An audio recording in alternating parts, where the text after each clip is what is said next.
Oh, nasaan na si Nonoy? Ay naku na lang yung batang yan. Wala siya rito sa loob ng bahay. Malamang naglalaro siya ng mag-isa sa gubat. Ewan ko nga ba riyan? Ano bang nilalaro niya ron?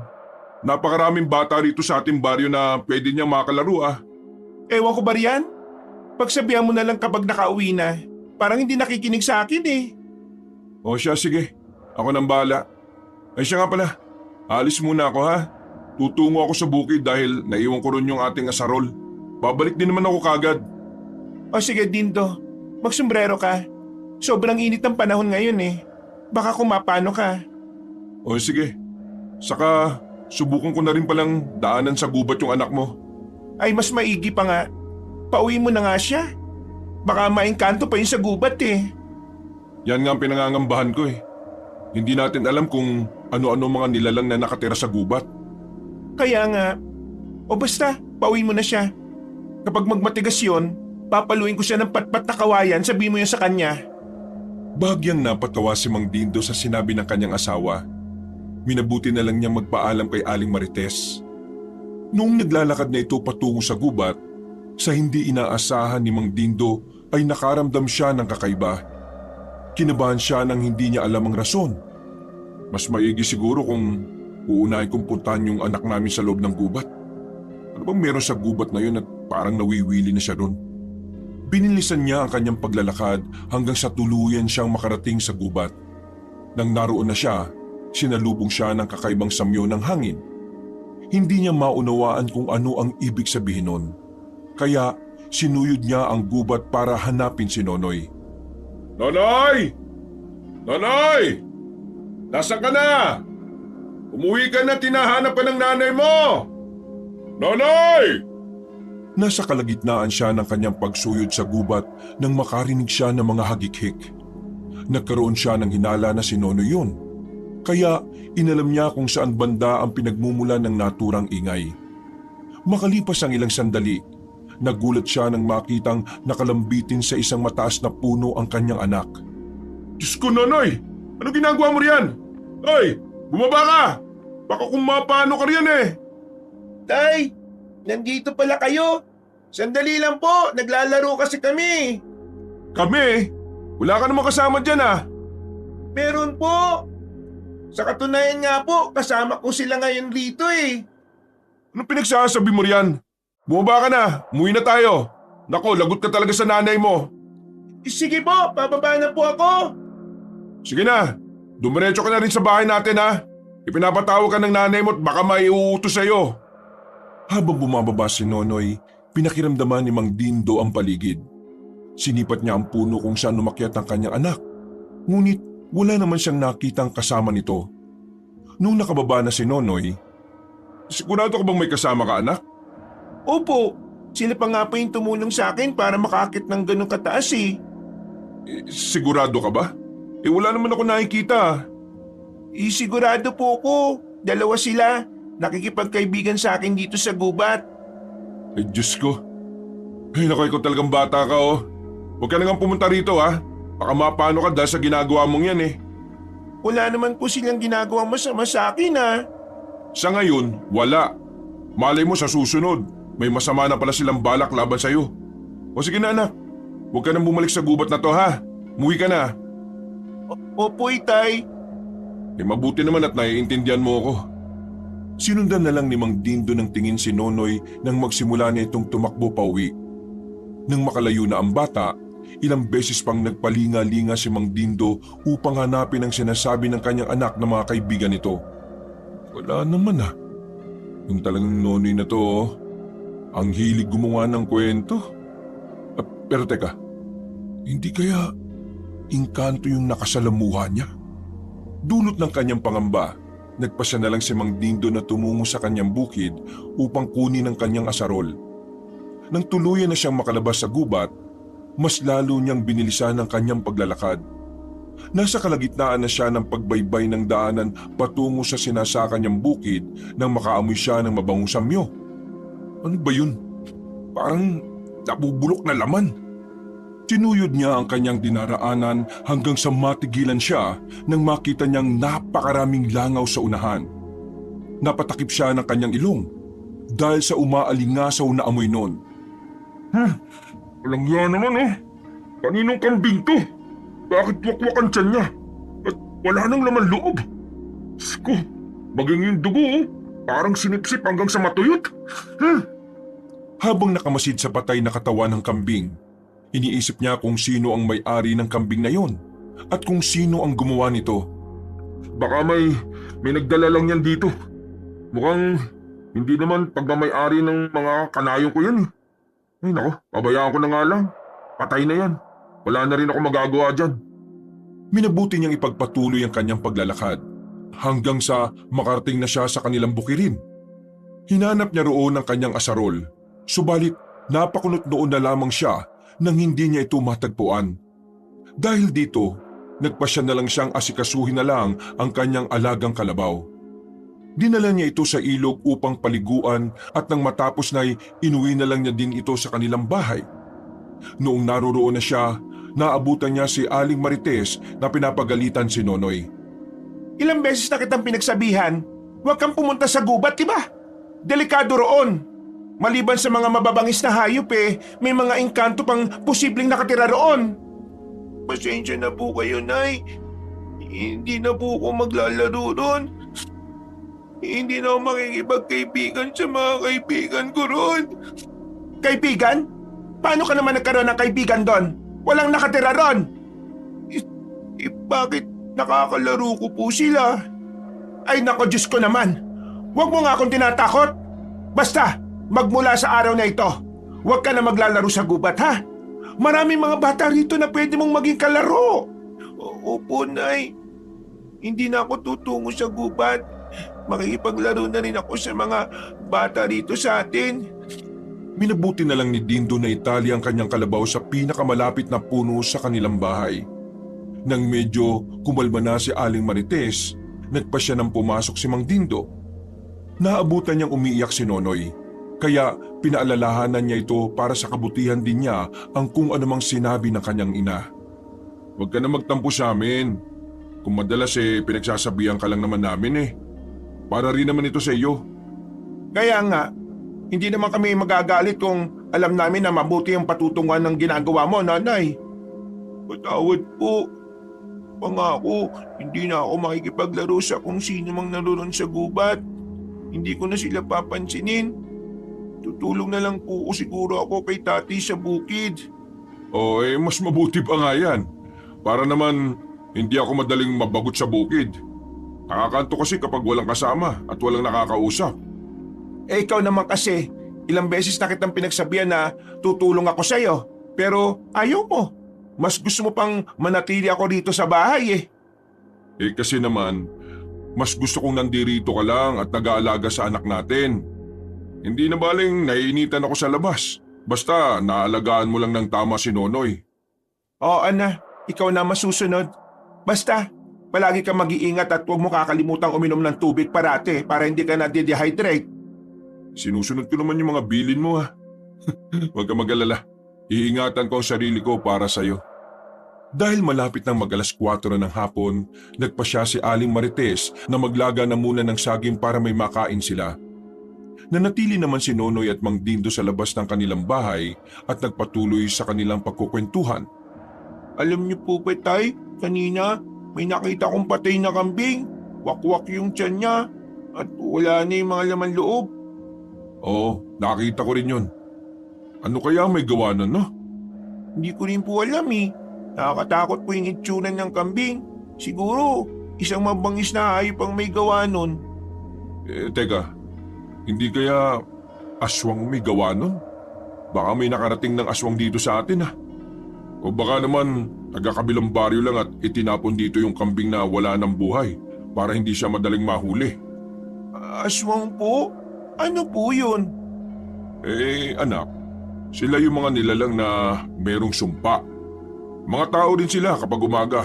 Subalit kapag gabi, hindi nila napipigilan yung gutom nila at uhaw. Ayun, nagiging halimaw sila.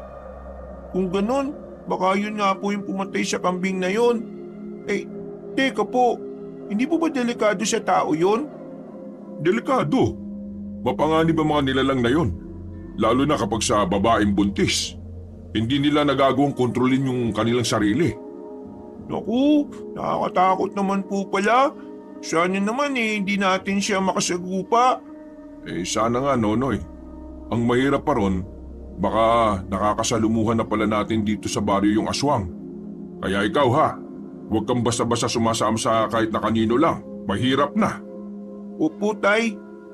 Tutuon ko na lang po yung pansin ko sa pagtulong sa inyo sa bukid. Mas maigi pa nga. Para naman, habang bata ka pa, alam mo na kung ano yung mga dapat gawin sa taniman natin. Sige po, Tay. Nagpasya na rin pumasok sa kanilang bahay si Nonoy. Samantala, naiwan si Mang Dindo sa labas ng kanilang bahay.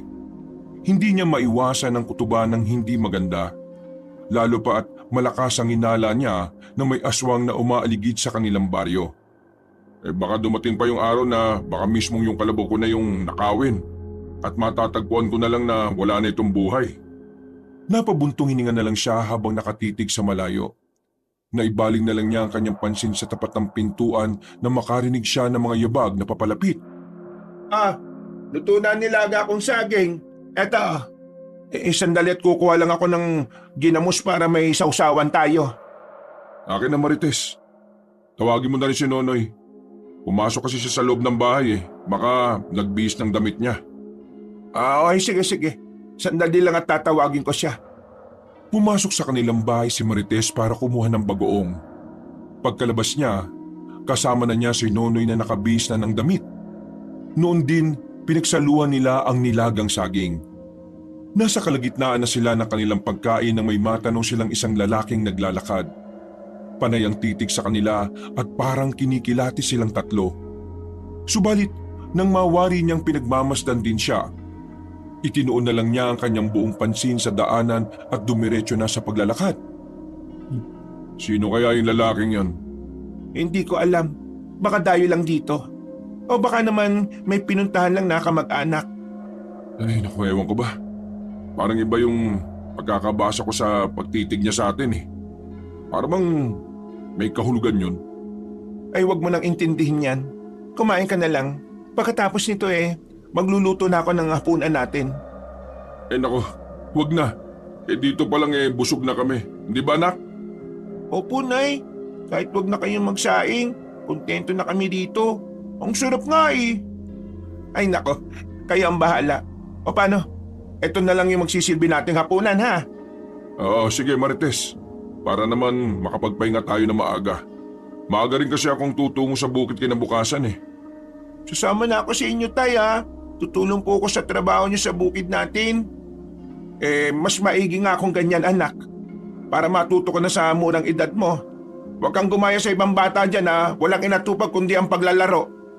Tamang nanay mo. Dapat, bata ka pa lang sanay ka na sa pagbabanat ng buto. Sa hirap ng buhay ngayon walang aasenso kung walang kakayod. Nagpatuloy ang kanilang pagkukwentuhan hanggang sa maubos nila ang kanilang saging. Kagaya nga ng kanilang napag-usapan, hindi na sila nagapunat. Pagpatak pa lang ng 6:00, nakasara na ang kanilang mga bintana at pintuan. Nakalatag na rin ang kanilang banig. At nagpapaantok na sila. Makalipas lang ang humigit kumulang 15 minuto, tuluyan na silang nakaidlip. Kinabukasan, Marites, pupunta na ako sa bukid ha. Kailangan kong tapusin ang naudot kong pag-aararo doon. O siya, sige. Paano yan? Hatiran kita rin ng pagkain?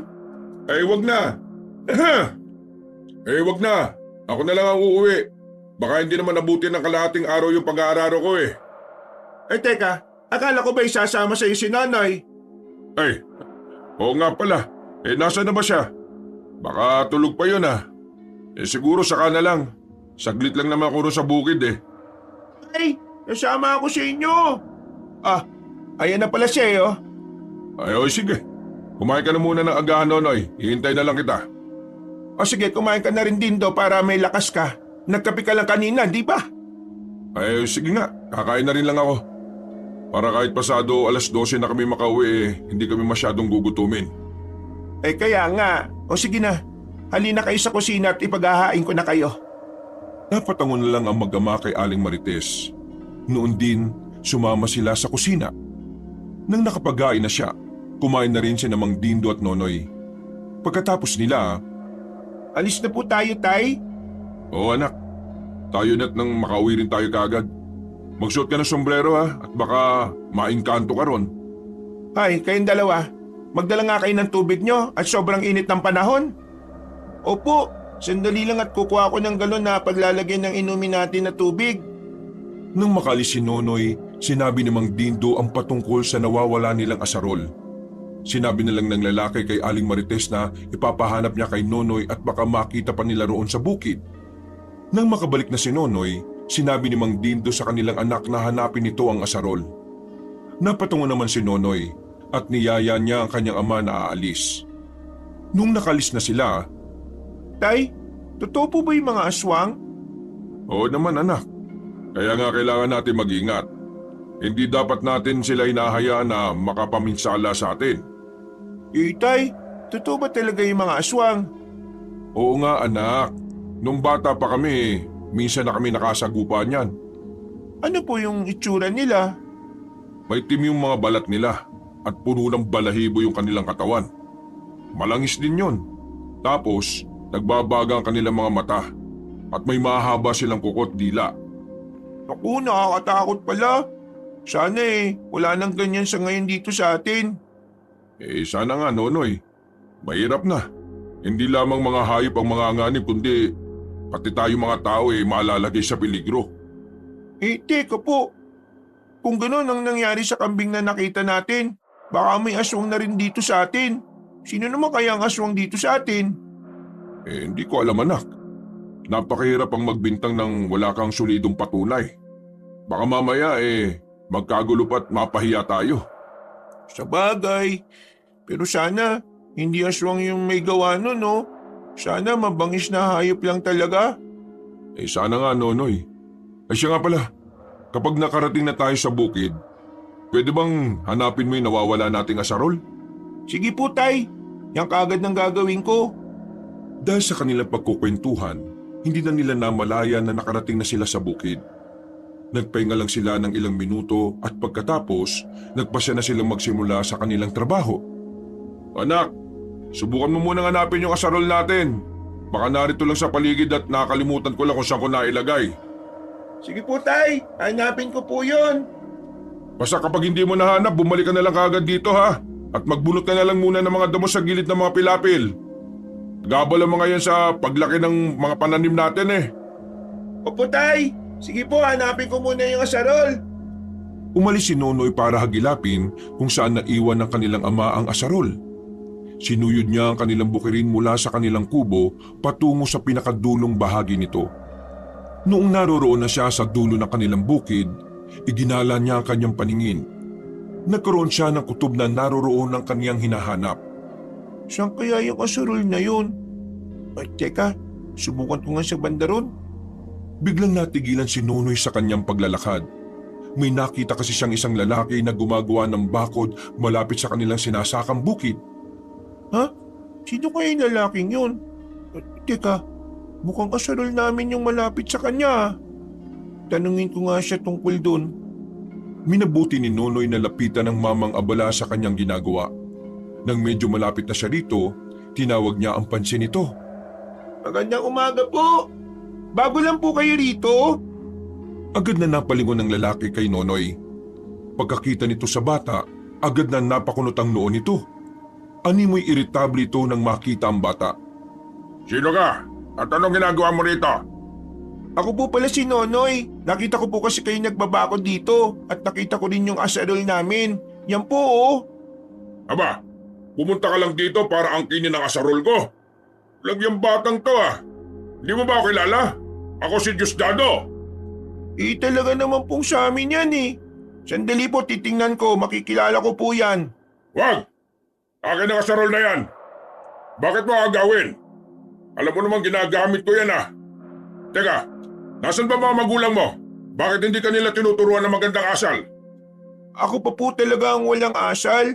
Pinapahanap sa akin ni tatay ang asarol na yan Dito lang pala. Ibig sabihin, ninakaw niyo po yan. Anong sabi mo? Ha? Pagkawi ka ng lalaki ng mga katagang yon, agad niyang kinuha ang asarol at hinawakan. Kita ni Nonoy ang galit sa mukha nito, kaya kinabahan na siya. Ano sabi mo? Magnanakaw ako? Paano kung biyakin ko yung ulo mo, ha? Sige po, subukan niyo po. Kapag nalaman ng tatay ko yung ginawa niyo, lagot po kayo sa kanya. Ay, nasaan ba tatay mo?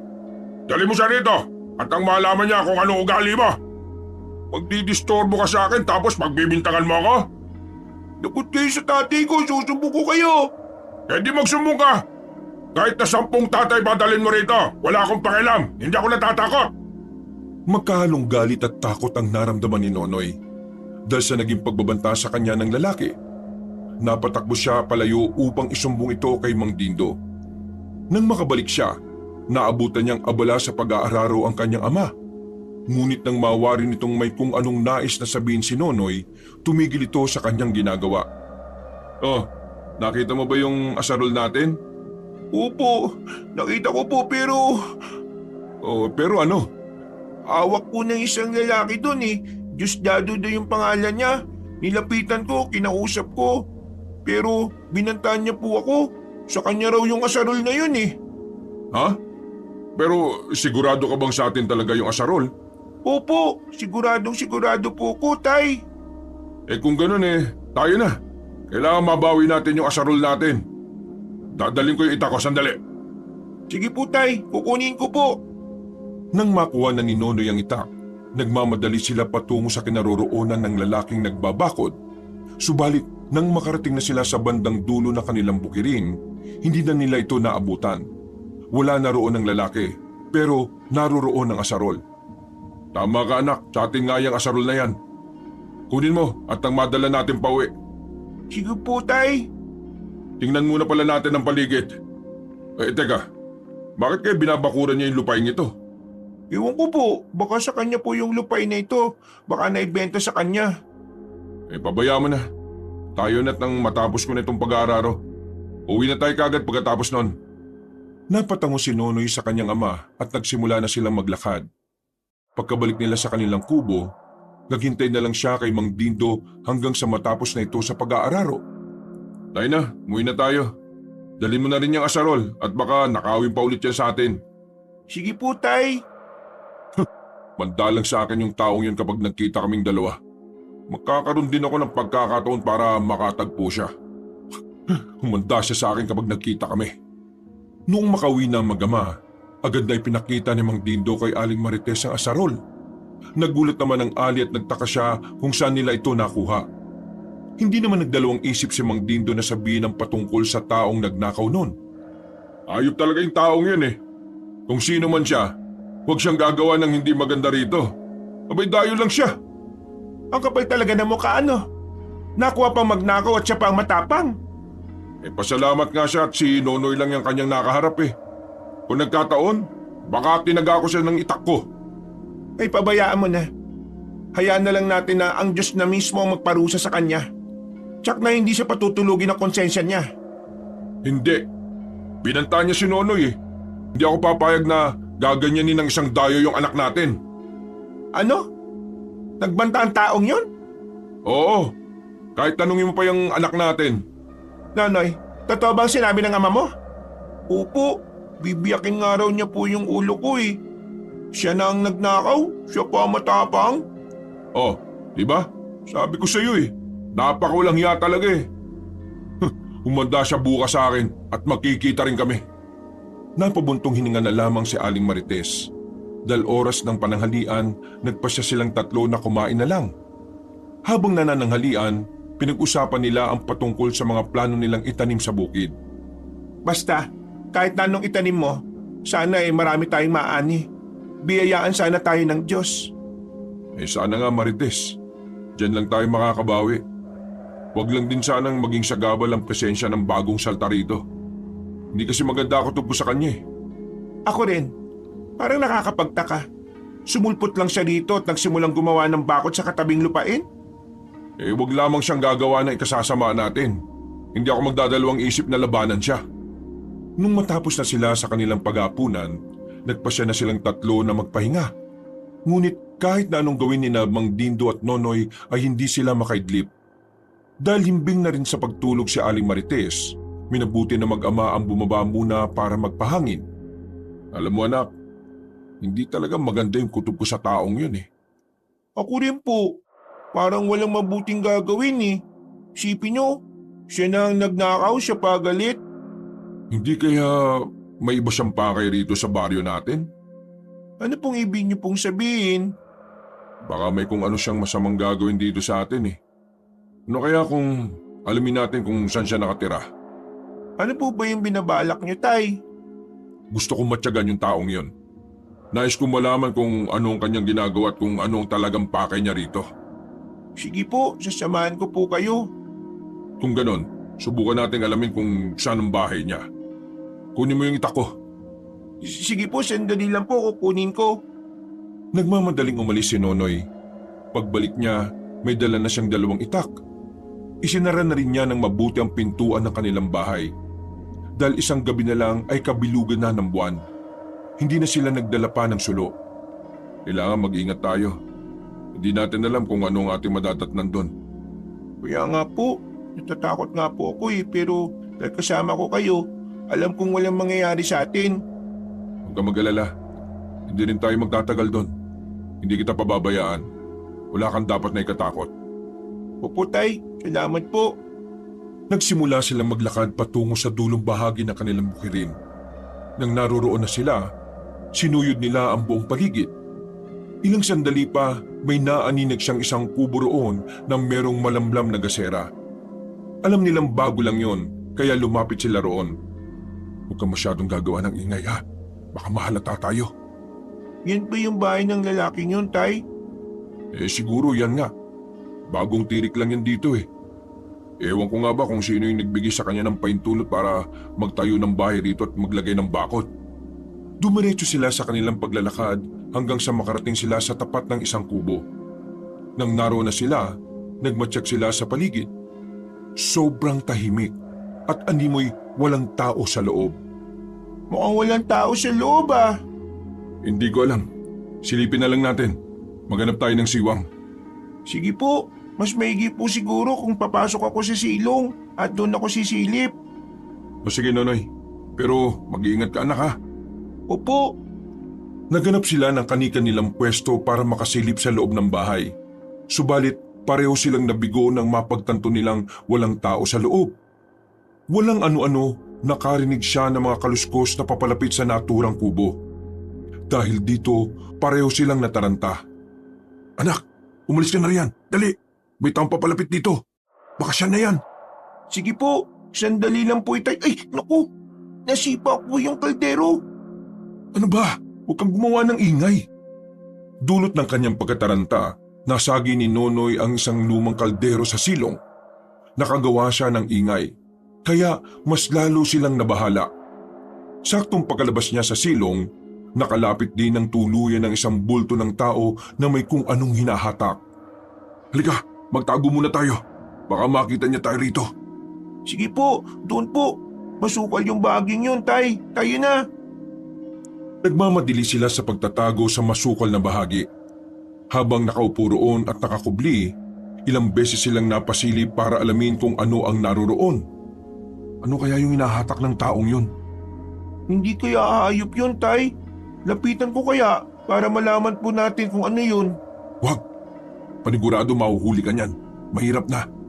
Dumito na lang muna tayo at dito na rin tayo magmatsyag. Sige po, Tay. Nanatili sila sa ganoong sitwasyon hanggang sa pumasok na ang tao sa loob ng kanyang tirahan. Naghintay lang ilang sandali sina Mang Dindo at Nonoy.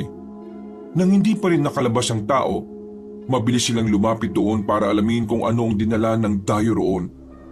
Pagkalapit nila sa hinatak nito, Tay, ano po ito? kalahating katawan ng kambing yan ha. Sinasabi ko na nga ba, hindi maganda yung kutob ko sa kanya eh. Paniguradong, ha? May pababa ng bahay, Tay. Magtago po muna tayo. Dali, kailangan hindi tayo makita rito. Nagmadali silang magtago sa madilim na bahagi habang nakamasid pa rin sa hayop na dinala ng lalaki roon. Ilang sandali pa, parehong namulagat ang mga mata ng mag-ama nang makita nilang bumabayon. At nang mapagmasdan nila ng maigi, nagbabaga ang mga mata nito. Saan naman kaya nagmulang lupalop yung Diyosdado na yan? Isa nga siyang aswang. Baka delikado tayo dito, Tay. Umalis na tayo dito. Akmang aalis na sana silang dalawa nang makita nilang nakamasid sa kanilang pinagtataguan ng lalaki. Sumisinghot ba ito sa ere at tila may inaamoy siya? Sino nandyan? Magpakita ka! Anong ginagawa mo rito? Naamoy kita! Pilit na nagtago ang mag-ama. Halos hindi na sila makahinga para lang hindi maramdaman ng lalaki ang kanilang presensya. Paano niya nalaman ang presensya natin dito? Teka, ano ba yung mabaho, Nonoy? Sorry po, Tay. Sa sobrang kaba ko po, natay na ako. Ay, kaya pala alam niyang may ibang tao rito eh. Kasi may amoy tae. Ikaw talaga oh. Sorry po, Tay. Di ko na talaga napigilan eh. Nasa ganong sitwasyon silang dalawa nang makita nilang tumalikod na ang lalaki. Hinatak nito ang kalahating katawan ng kambing papasok sa kanyang tirahan. May pagkakataon na tayo. Kailangan na natin makatakas. Takbo! Uwi na ba tayo sa bahay natin, Tay? Hindi. Sa ilog muna tayo dediretso. Ang baho mo eh. Maghugas ka muna ron. Hindi na nila inaksaya pa ang panahon. Tumakbo silang mag-ama patungo sa ilog. Hindi na nila nagawa pa makalingon dahil sa pagmamadali. Pagkarating sa ilog, naglinis ng kanyang katawan si Nonoy. Pagkatapos nito, nagpasya na silang dalawa na umuwi. Napagkasundo nila na ilihim ang nangyari. Pagka-uwi nila sa kanilang bahay, nagbihis lang si Nonoy at nagpasya na silang dalawa na matulog. Kinabukasan, Nonoy, dali mo sa bukid yung kalabaw natin ha. Kailangan makakain siya ng maraming damo para naman may lakas siya kinabukasan. Mag-aararo pa tayo sa bandang dulo ng bukirin natin. Sige po, Tay. Ngayon din mismo, dadalhin ko po yung kalabaw natin doon. O sige, mag-ingat ka ha. Kapag nakita mo ron si Diosdado, sabi mo kagad sa akin. Dapat siyang managot dahil sa kanyang mga ginawa sa iyo. Opo, Tay. Sige po, alis na po muna ako. Nagmamadaling bumaba si Nonoy sa kanilang bahay. Nang tuluyan na siyang nakalabas, pinuntahan niya ang kanyang kalabaw.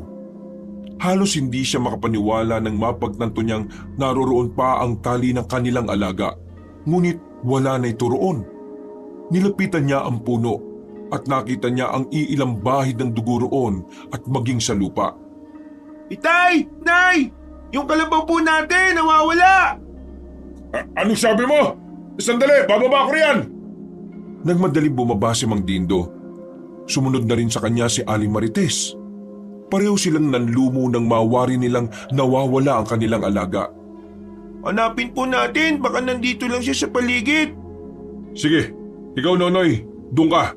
Ikaw Marites, sa bandaron. Doon naman ako maghahanap. Nagkanya-kanya sila ng takbo para hanapin ang kalabaw nila. Subalit kahit saang banda man sila maghagilap, hindi nila ito nakita. Nung makabalik na sila sa tapat ng punong pinagtalian, Tay, may nakita akong bahid ng dugo sa lupa at maging sa puno. hindi kaya... Halika Nonoy, samahan mo ako, may pupuntahan tayo. Ay, saan naman kayo pupunta? Saka na namin sasabihin, dumito ka lang muna sa bahay at baka bumalik pa yung magnanakaw ngayong umaga. Nagmadaling umalis si Mang Dindo at Nonoy. Kahit pa hindi alam ng bata kung saan talaga sila pupunta, sumama na lang siya sa kanyang ama. Noong lumaon, nawari ni Nonoy kung saan sila patungo. Ano po yung gagawin natin sa bahay ni Mang Diosdado, Tay? Siya lang ang alam kong may kakayahang magnakaw ng kalabaw natin. Malakas ang kutob kong gumunti siya kagabi dahil pinuntahan natin siya sa kanyang bahay. Pero baka kung ano po yung gawin niya sa atin, Tay. Huwag kang mag-alala. Walang gaanong kakayahan ng aswang kapag may araw. Tayo na, baka hindi pa natin siya abutan. Sige po, Tay. Dahil sa pagmamadali nila sa paglalakad, hindi na sila dumaan sa kanilang bukirin. Nang lumaon, nakarating na sila sa tapat ng bahay ni Mang Diosdado. Nagmatsyag sila at nang mapansin nilang tahimik ang buong paligid, sinubukang sumigaw ni Mang Dindo. Hoy! Diosdado! Lumabas ka riyan! Anong ginawa mo sa anak ko? Sino yan? Hindi kita kilala. Anong pakay mo rito? Nandito ako para alamin ang dahilan mo. Bakit mo binanta ng anak ko? Habang sumisigaw si Mang Dindo, sinenyasan niya si Nonoy na mag-ikot sa paligid at alamin kung merong bakas doon ang kanilang kalabaw. Lumangit-ngit naman ang pinto ng bahay ni Mang Diosdado at ilang sandali lang lumabas na ito na merong dalang itak. Sino ka? At bakit mo binubulabog ang tulog ko? Ama ako ng batang binantaan mo. Bakit mo siya binantaan? Ninakaw mo na nga yung asarol namin eh. Ikaw pa magbabanta? Ano pinagsasabi mong ninakaw? Ako pa nga ninakawan niyo eh.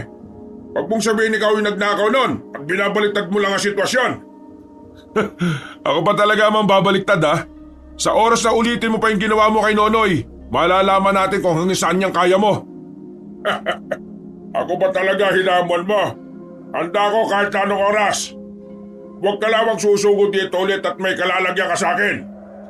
Isa pa pala, ano mo nagawa magtayo ng bahay rito at makapagsimula ng pagbabakod?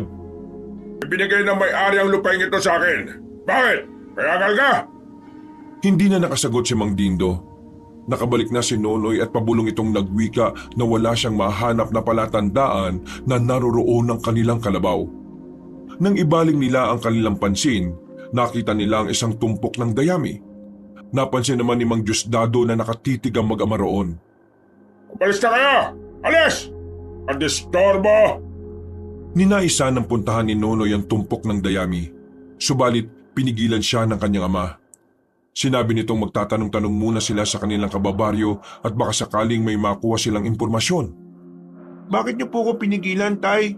Baka yun na po yung kalabaw natin. Hayaan mo na. Mamayang gabi, babalik tayo at malalaman natin kung kalabaw natin yon. Malakas ang kutob kong wala nang buhay ang kung anumang hayop na tinabakan niya ng dayami. At sana, hindi yun yung kalabaw natin. Pero paano po kung halagan natin ang nandun? Bahala na. Kailangan mahuli natin sa aktong Diosdado na yan. Kung kalabaw man natin ang naroroon, magbabayad talaga siya sa atin. Nagpasya na lamang sila mag-ama na sa bukid nila sila dumaan. Nasa kalagitnaan sila ng kanilang paglalakad nang matanaw ni Nonoy ang bakod na ginawa ni Mang Diosdado. Itay, mukhang may bahagi ng bukid natin ang binakuran ni Mang Diosdado ah. Ba't walang hiya yun ah. Sino nagbigay sa kanya ng karapatan na gawin yan? Halika, lapitan natin at alamin. Binilisan nila ang kanilang paglalakad hanggang sa makarating sila sa tapat ng ginawang bakod ni Mang Diosdado. Napamura na lang si Mang Dindo nang malaman niyang tama ang sinabi ni Nonoy. Halos ilang bahagi ng kanilang bukirin ang sinakop ng bakod ng dayo. Ba't napakawalang ya talaga ng Diosdado na yan ah? Halika, sirain natin ang bakod na yan. Marahil gabi niya ginawa to eh. Napakaganid niya. Pati ang di sa kanya talaga aangkinin niya. Magnanakaw talaga. Pinagtatataga ni Mang Dindo ang bakod hanggang sa tuluyang masira ito. Isa-isa namang itinapon ni Nonoy ang bahagi ng bakod na nasira. Bago pa lang siya dito eh. Pero marami na siyang naging atraso. Umanda siya kapag kinanti niya ang ibang tao rito. Kukuyugin talaga siya ng mga taga-nayon at itatapon sa malayo. Ano kaya kung isumbong natin siya kay Kapitan? Wag, kilala ko si Kapitan. Tayo pa magiging masama niya kapag nagkataon. Ano pong gagawin natin? Pabayaan na lang muna natin. Karma na lang ang bahala sa kanya. Nang matapos sila sa kanilang pagsira ng bakod, nagpasya na silang umuwi. Pagka-uwi nila, nagulat sila sa balita ni Aling Marites sa kanila. Hindi lang pala kalabaw natin ang nawawala. May mga kanayon tayong naghahanap ng kanilang mga alaga. Nawawala rin daw. Hindi kaya marami magnanako na pumupunta dito sa atin paggabi? Hindi ako naniniwala dyan. Isa lang ang hinala kong kumuha ng lahat ng yon. Hindi ko man alam kung anong tunay niyang pakay, pero malakas ang kutob ko na siya ang magnanakaw. Kung ganon, sino? Sinong posibleng gumawa ng lahat ng ito? Ang dayo rito sa ating baryo, si Diosdado. Siya lang naman ang may potensyal na gawin yan eh. Paano mo naman nasabi yan? Bago pa lang ang tao rito ah. Hinuhusgahan mo na kagad? Marami na siyang ginawang hindi maganda. Una, ninakaw niya yung asarol natin. Pangalawa, binantaan niya si Nonoy. Ngayon nga nalaman namin binakuran niya yung ibang bahagi ng bukirin natin. Ha? Anong ibig mo sabihin? Kanina kasi, nung papunta kami ng bahay niya, sa kabila kami dumaan. Pero nung pauwi na, nagpasya kaming sa bukid na natin kami dumaan.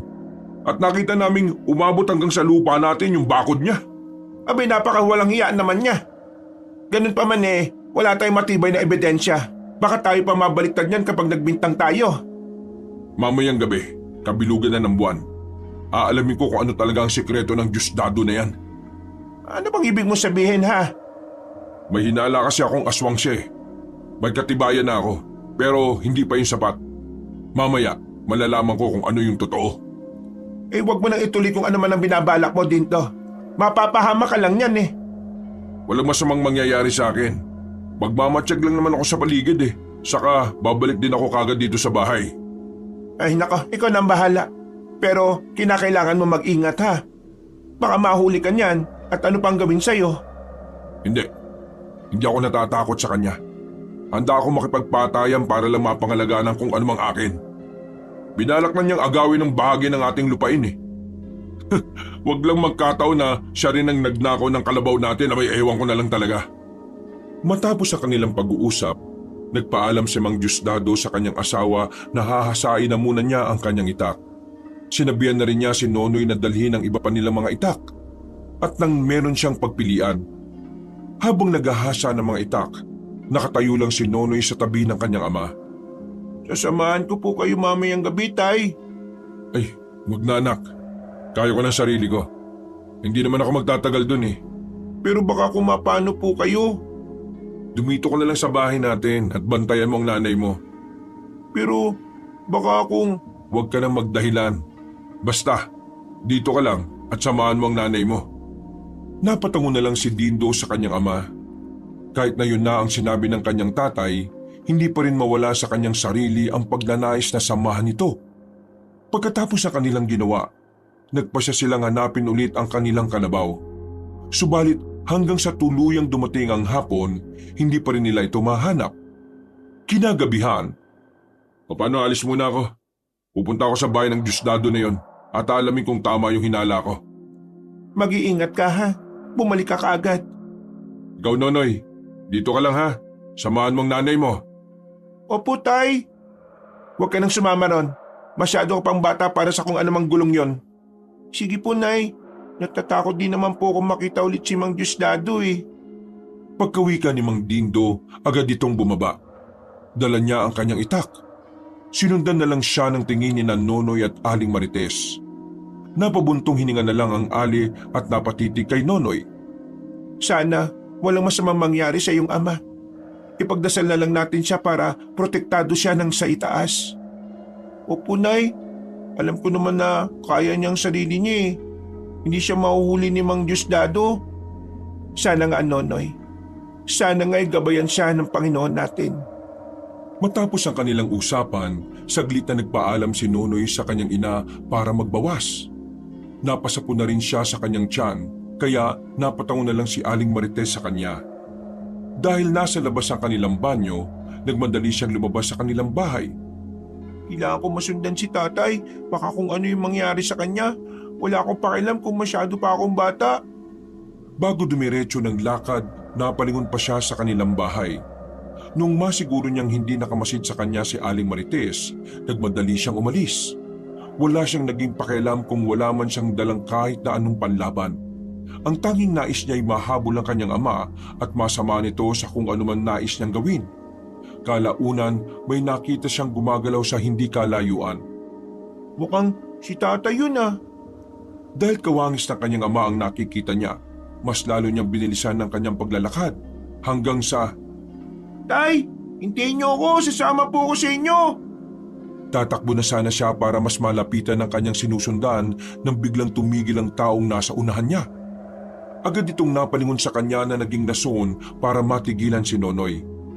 Nanginig ang kanyang buong katawan nang makita niyang nagbabaga ang mga mata nang inakala niyang si Mang Dindo. Naglalaway rin ito ng malapot at animoy wala sa kanyang sarili. Sino ka? Bakit mo ginaya yung tatay ko? Anong ginagawa mo dito sa baryo namin? Hindi sumagot ang nilalang. Napaangil lang yon saka napasinghot sa ere. Walang ano-ano, mabilis itong humakbang upang lapitan si Nonoy. Dahil sa matinding takot naman ng bata, napatras ito. Tatakbo sana siya, ngunit nanlambot ang kanyang tuhod. Hanggang sa napalumpasay na lang siya sa lupa. Pagkalapit sa kanya ng nilalang, napanganga ito at inakma siyang sasagpangin. Ay, tulungan mo ako! May aswang dito! Hindi naman natinag ang aswang sa naging pagsigaw ni Nonoy. Inilapit niya ang kanyang bibig sa leeg ng bata, ngunit natigilan nito at napaungol. Nakasalat kayo, aswang kayo! Matagal ko na kayong hinahanap! Nandito na pala kayo! Napag-alaman ni Nonoy na tinaga ng matanda ang aswang sa batok. Ngunit dahil hindi pa ito napuruhan, muling tinaga ng matanda ang aswang. Napugutan ng ulo ang nilalang at mas lalong nahintakutan si Nonoy. Huwag ka matakot, bata. Wala akong intensyon na saktan ka. Sino po kayo? Saan kayo nanggaling? At paano kayo nakarating dito? Narinig ko lang ang pagsigaw mo at nakaramdam ako ng kakaiba. Alam kong nangangailangan ka ng tulong. Kaya lumapit ako rito. Ako nga pala si Laura at hindi na mahalaga kung saan ako nanggaling. Ano po bang pakay nyo dito? Wala naman. Naawa lang ako sa batang katulad mo. Kung hindi ako lumapit para patayin ang aswang na yan baka ikaw rin ang kanyang pinatay. Maraming salamat po, Tandang Lauro. Utang ko sa inyo ang buhay ko. Walang anuman yon, bata. Teka, anong ginagawa mo rito? Hindi mo ba alam na delikado rito sa labas ngayong gabi? May mga aswang na nakarating dito at nagkaroon sila ng piging. Ano po ba yung ibig pong sabihin nun? May pinagsasaluhang kalabaw ang mga aswang sa bandang dulo ng dayong ito. Natigilan ng ilang segundo si Nonoy. Naalala niya si Mang Diosdado at ang kanyang amang pumunta sa bahay nito para magmatsyag.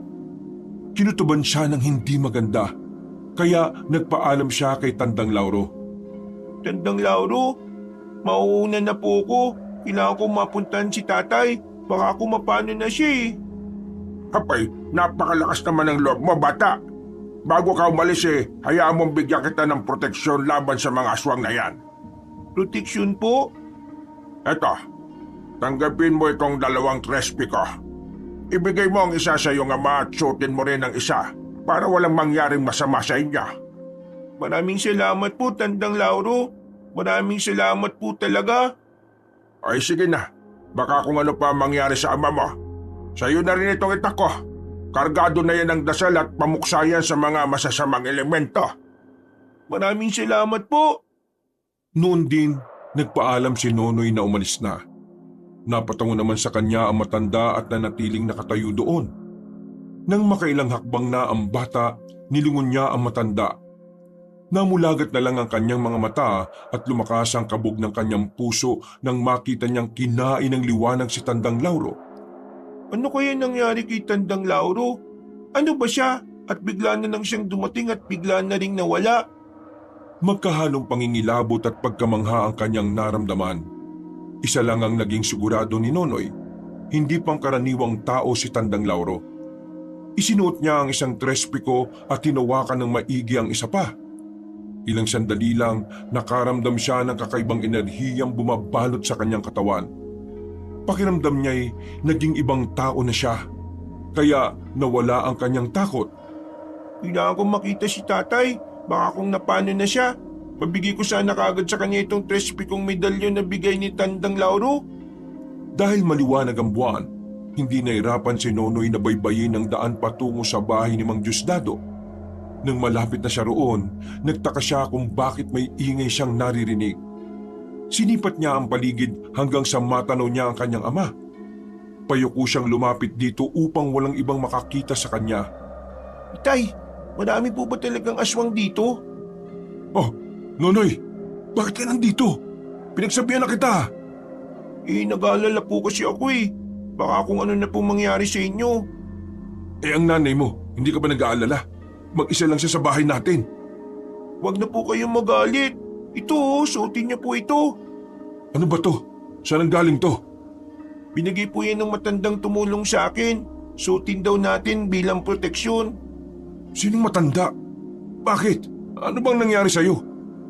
Magsasalita na sana si Nonoy nang bigla siyang matigilan. May narinig silang ingay sa labas ng bahay ni Mang Diosdado, kaya napasipat sila ng maigi roon.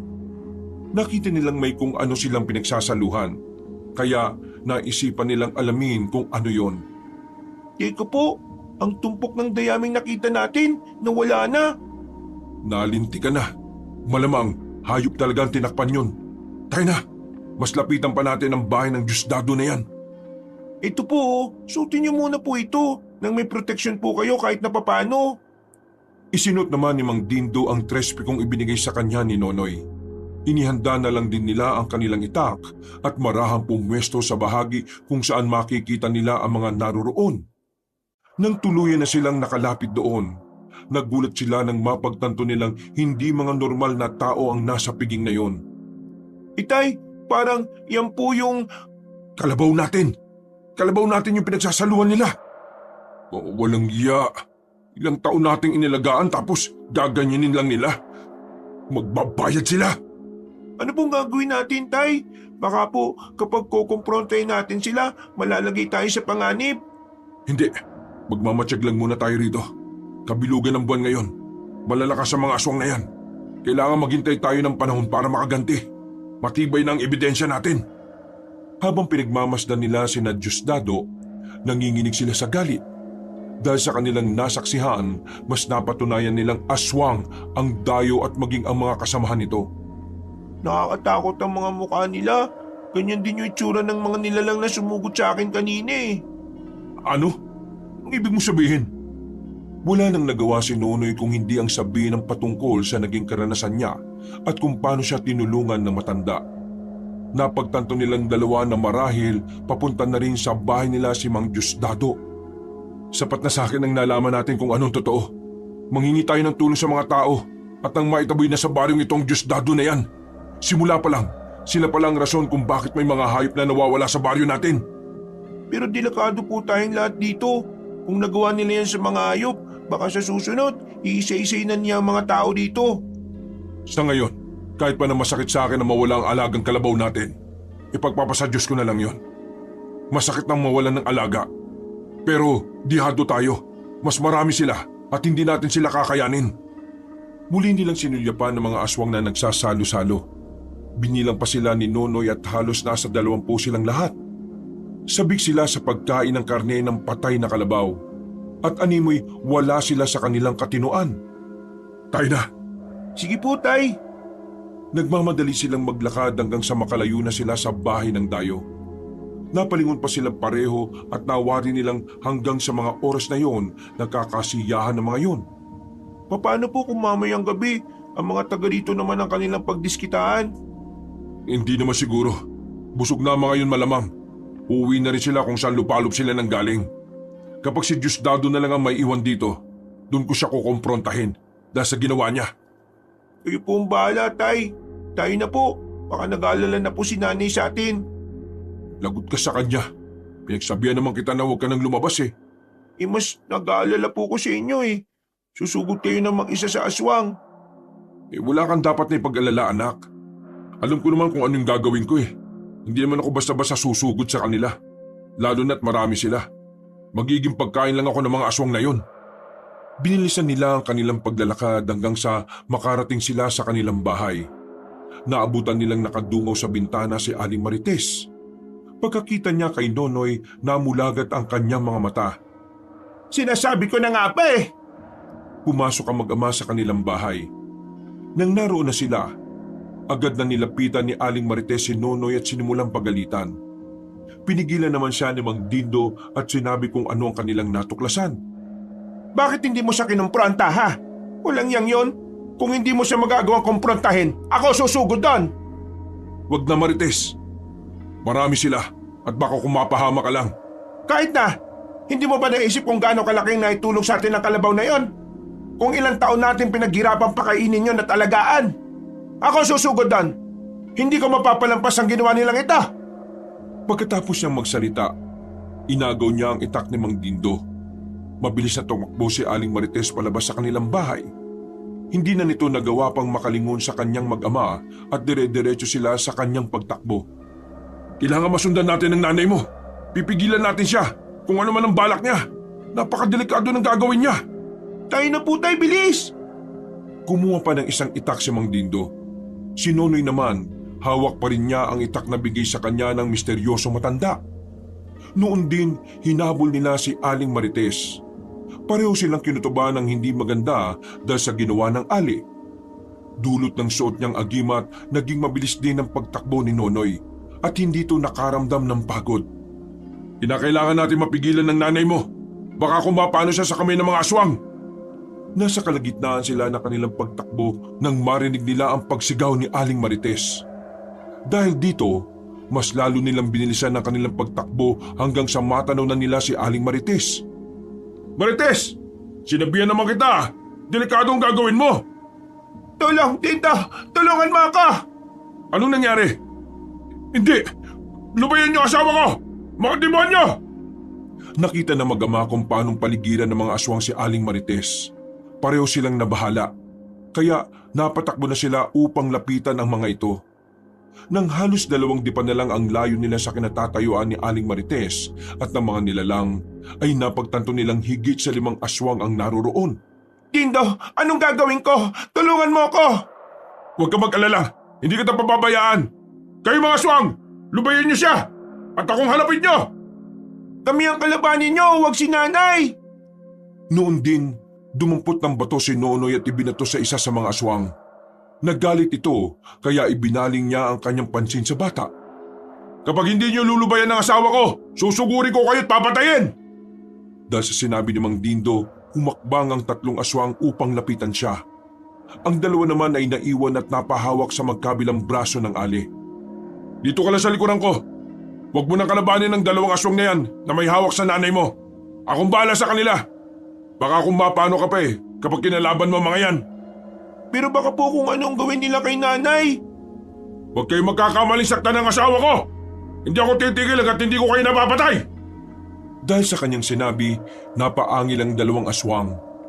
Inikutan naman sila Nonoy ng 3 aswang at naganda ang mga ito sa pag-atake. Napahawak naman ang maigpit sa kanilang mga itakang mag-ama habang hinihintay kung ano ang susunod na gagawin ng mga aswang. Ganda mo sarili mo, Nonoy. Sige po, tay. Sa isang pag-isap ng mga mata nilang 2, sumugod sa kanila ang 3 aswang. Nag-init ang katawan ng mag-ama at alam nilang dahil yon sa suot nilang medalyon.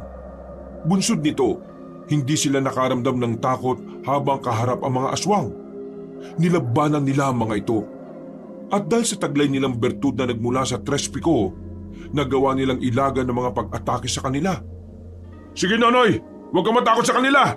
Mga aswang lang sila. Samantalang tayo ay may tangan na Tres Pico. Hindi ako natatakot sa mga aswang na ito, tay. Natatakot po ko kung anong posibleng gawin ng 2 kay nanay. Tapusin na muna natin ang 3 ito. Saka natin problemahin ang 2. Dahil sa pangamba nila na baka may gawin ng 2 kay Aling Marites, binilisan nila ang pakikipaglaban sa mga aswang. Noong lumaon, nagawa nilang pabagsakin ang 3. Dahil lahat sila ay nasugatan din sa itak na mula kay Tandang Lauro, hindi sila nakagalaw at unti-unting nalusaw ang kanilang katawan. Anong nangyari sa mga yan? Hindi ko alam pero nasugatan ko sila gamit ng itak na to na bigay ng misteryosong matanda sa akin. Kung ganon, magagamit natin yan para lipunin si na Diosdado. Ay mga aswang! Kapag hindi nyo pinakawalan si Marites, itutulad namin kayo sa mga kasama nyo! Napangisi ang 2 aswang. Binitiwan nila si Aling Marites at palundag na umatake sa mag-ama. Puntahan mo na lang ang nanay mo at iligtas. Ako nang bahala sa 2 ito.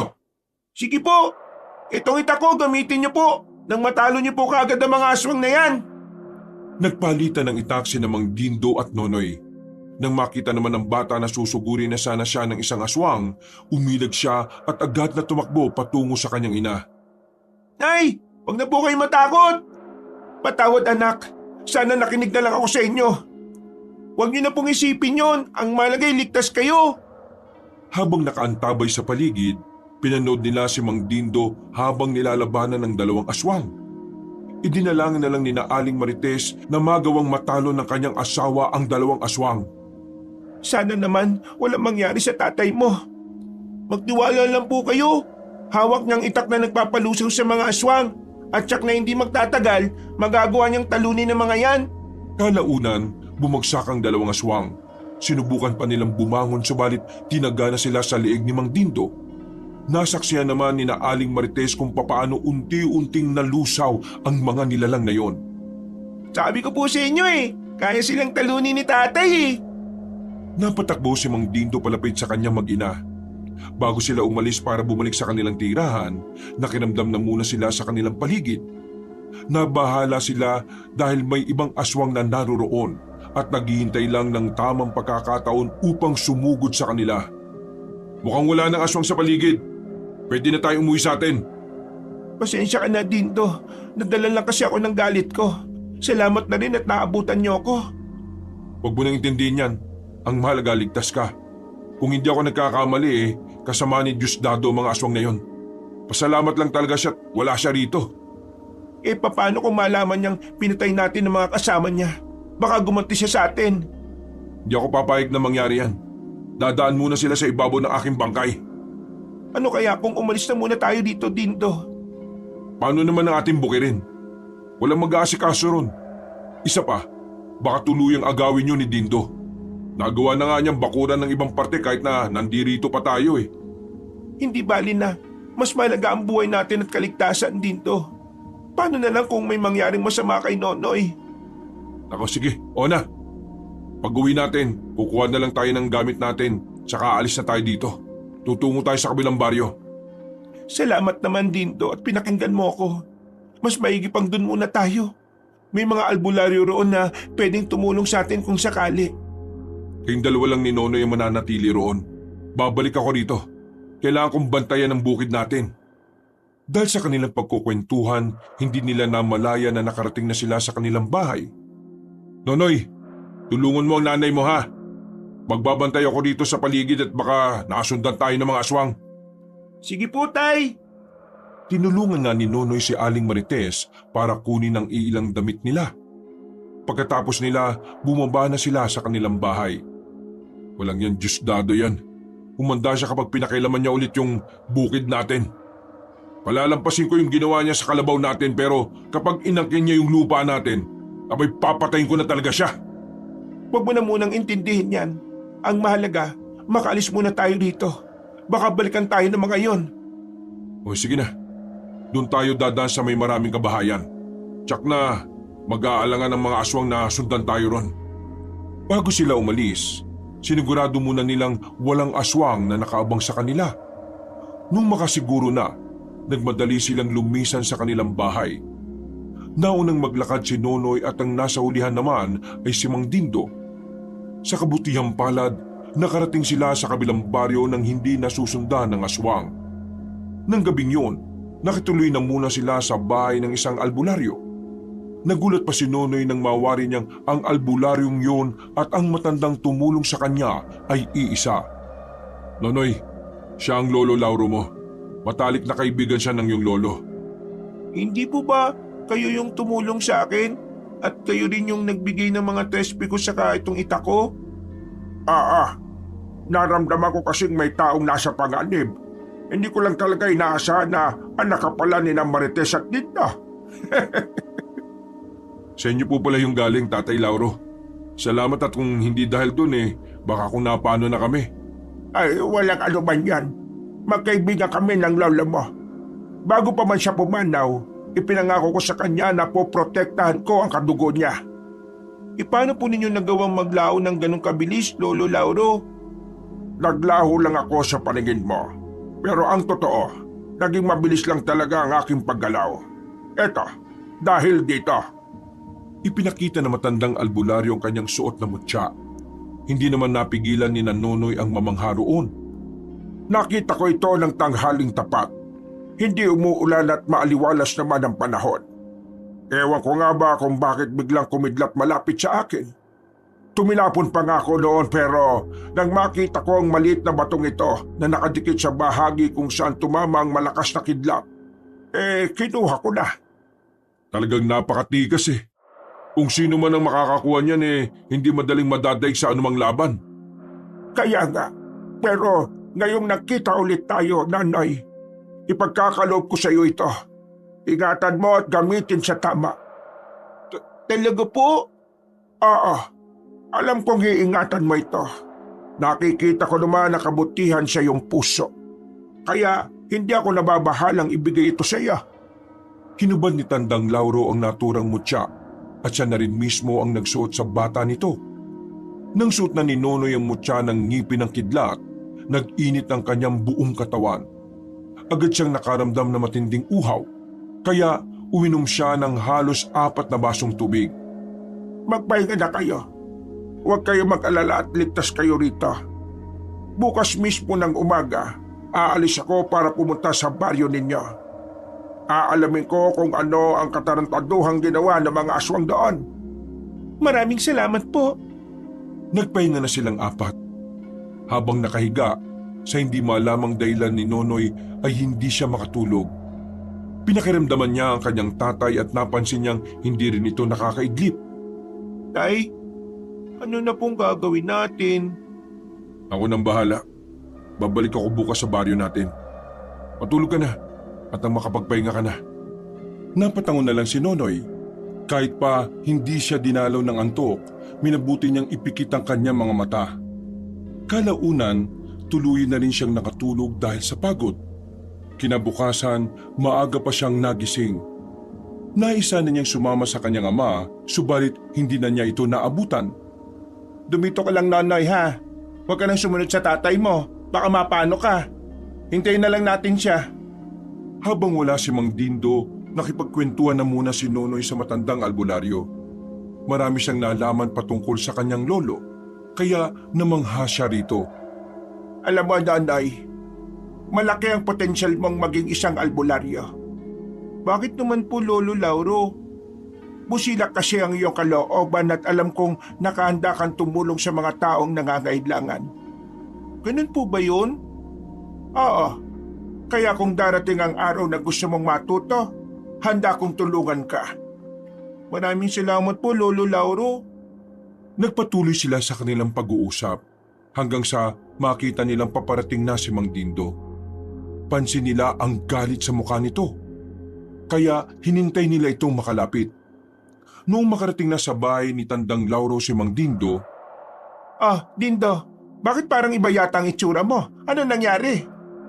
Oo nga, Dindo. Parang may puta kong nababasa sa puso mo ah. ang hayop na Diosdado na yon. Pagbalik ko sa baryo natin, tumungo agad ako sa bukid eh. Ang walang hiya, binakura na pati yung bukirin natin.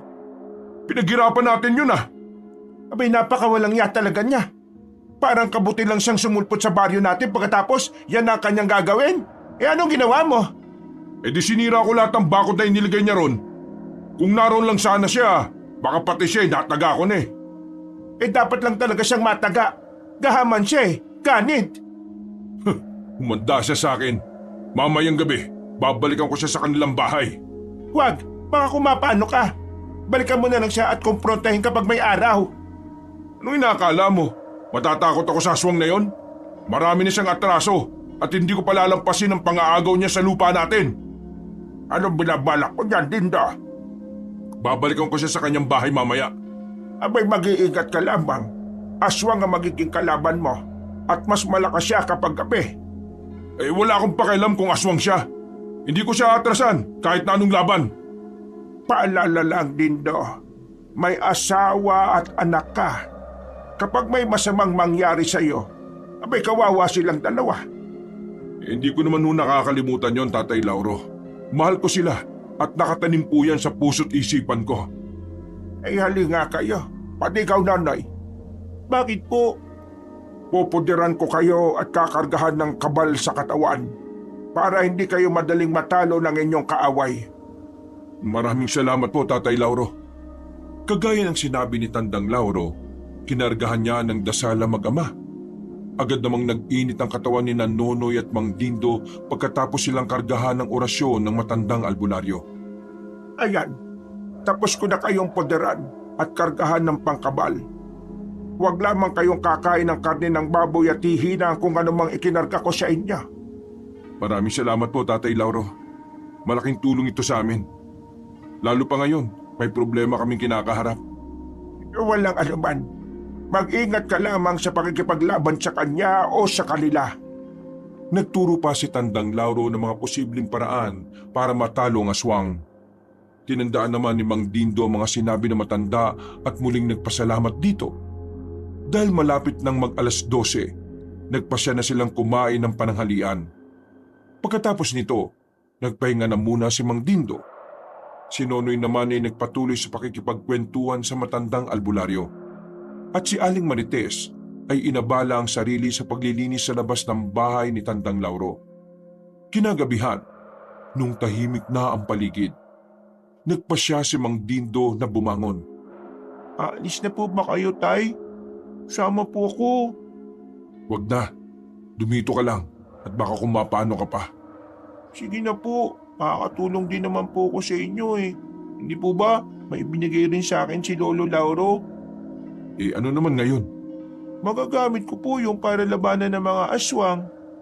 Pero kailangan mo rin samahan ng nanay mo rito. Nandito naman po si Lolo Lauro ah. Kaya niya maprotektahan si nanay. Huwag kang nga matigas ang ulo. Sundin mo na lang ako. Hindi ka sasama sa akin. Tapos ang kwento. Natahimik na lamang si Nonoy sa sinabi ng kanyang ama. Alam niyang galit na ito kaya hindi na siya nangulit pa. Pinanood na lamang niya ang kanyang ama habang naghahanda ito sa pag-alis. Oh, alis na ako. Dumito ka lang ha. Bantayin mo ang nanay mo. Opo, Tay. Nang tuluyan ng makalis si Mang Dindo, napatayo si Nonoy saka napadungaw sa bintana. Maliwanag ang paligid ng gabing yon. Kaya nakita niya ang kanyang ama at nung medyo nakalayo na ito, nagpasya siyang habulin ito. Kinuha niya ang kanyang itak na ibinigay ni Tandang Lauro. Napaplos na rin siya sa suot niyang trespiko sa kamutya ng ngipin ng kidlat. Huwag sana niyo akong pababayaan. Malaki ang tiwala ko sa inyo. Napalingon si Nonoy sa kanyang ina. Nung makita niyang himbing na ito sa pagtulog, nagpasya na siyang bumaba sa bahay ng albularyo. Naisip niyang gayahin ang ginawa ni Tandang Lauro para magawa niyang abutan ng kanyang ama.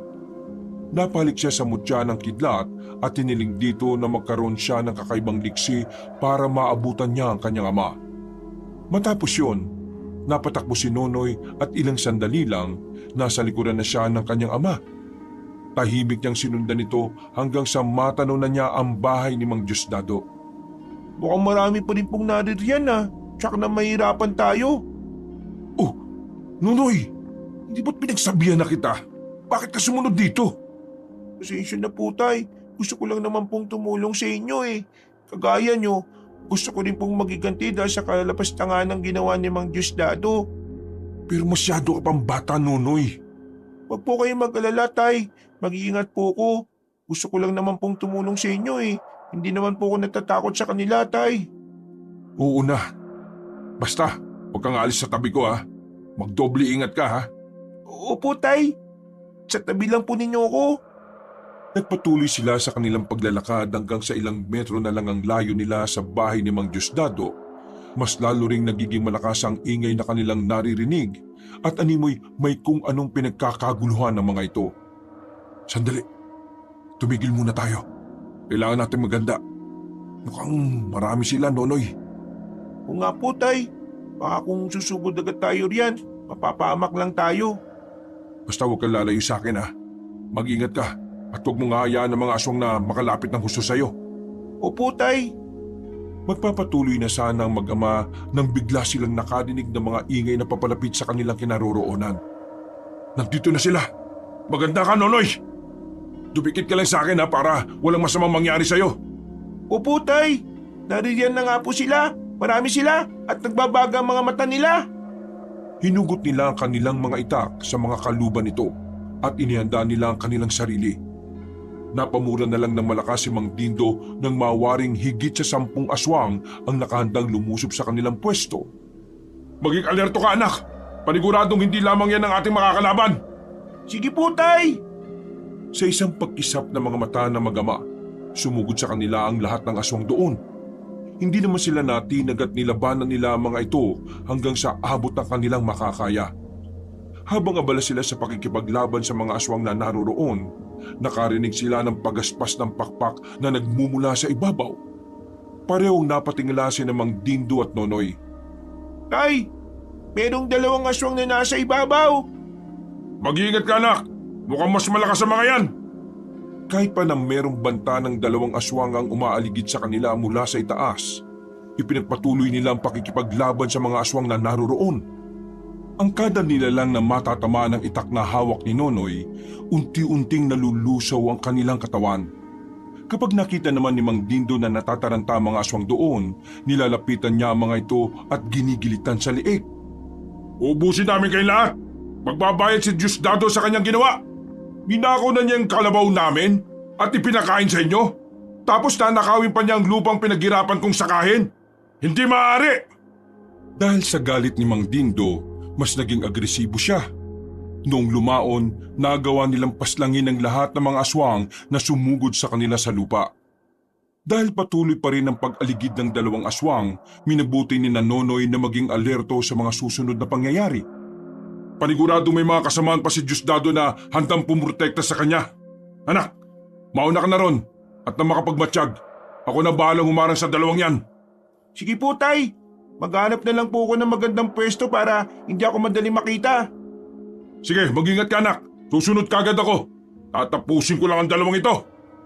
Napatango naman si Nonoy sa sinabi ng kanyang ama. Dahil may tiwala naman ang bata sa kung anumang ginawa sa kanila ni Tandang Lauro, hindi siya nakaramdam ng kahit nakatiting na takot. Umandaan lang ang Mang Diosdado na yan. Pagsisisihan niya ang ginawa niyang pag-aagrabyado. Kung natatakot sa kanyang ibang tao dito, pes, kami ni tatay, hindi. Nung makarinig ang bata ng ingay mula sa kanyang pinanggalingan, agad siyang napalingon. Nakita niyang inaatake ng dalawang aswang ang kanyang ama, kaya nabahala siya.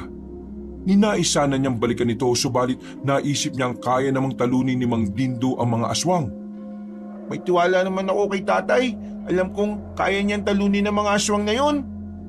Ipinagpatuloy na lang ni Nonoy ang kanyang paglalakad hanggang sa makarating siya sa tapat ng bahay ni Mang Diosdado. Agad na nag-init ang kanyang pakiramdam kaya napagtanto niya na may panganib na naghihintay sa kanya roon. Minabuti ni Nonoy na maghanap ng mapupwestuhan kung saan makikita niya ang buong paligid. Nasa kalagitnaan siya ng kanyang paglalakad nang makarinig siya ng mga yabag ng paa. Magtatago na sana siya, subalit napansin siya ng mga papalapit sa kanya. Sino yan? Anong ginagawa mo rito?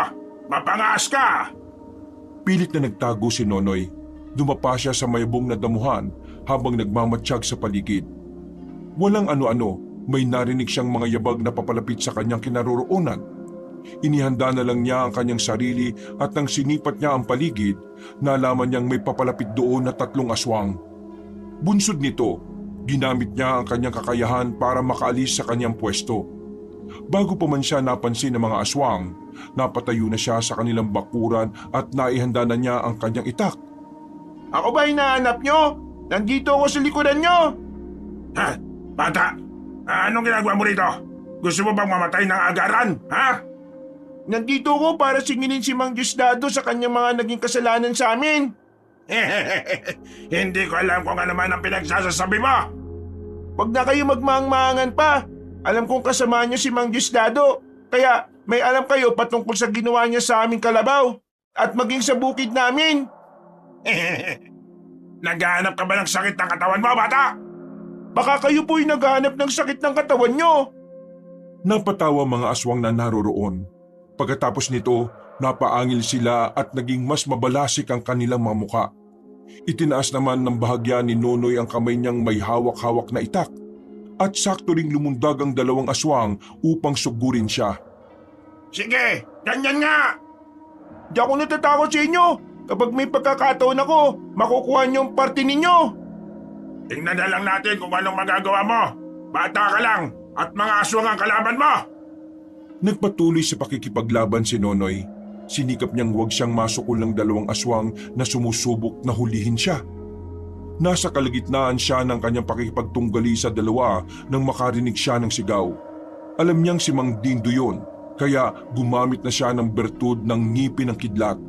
Sa isang pagkisap ng mga mata ng 2, napaungol na lamang ang mga ito nang masugatan sila ng bata.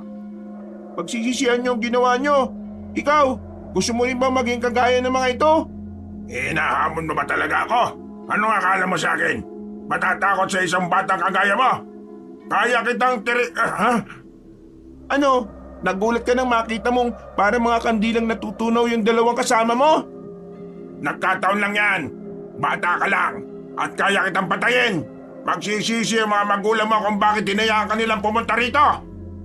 Pagkawika ng aswang, Lumundag siya para sugurin si Nonoy.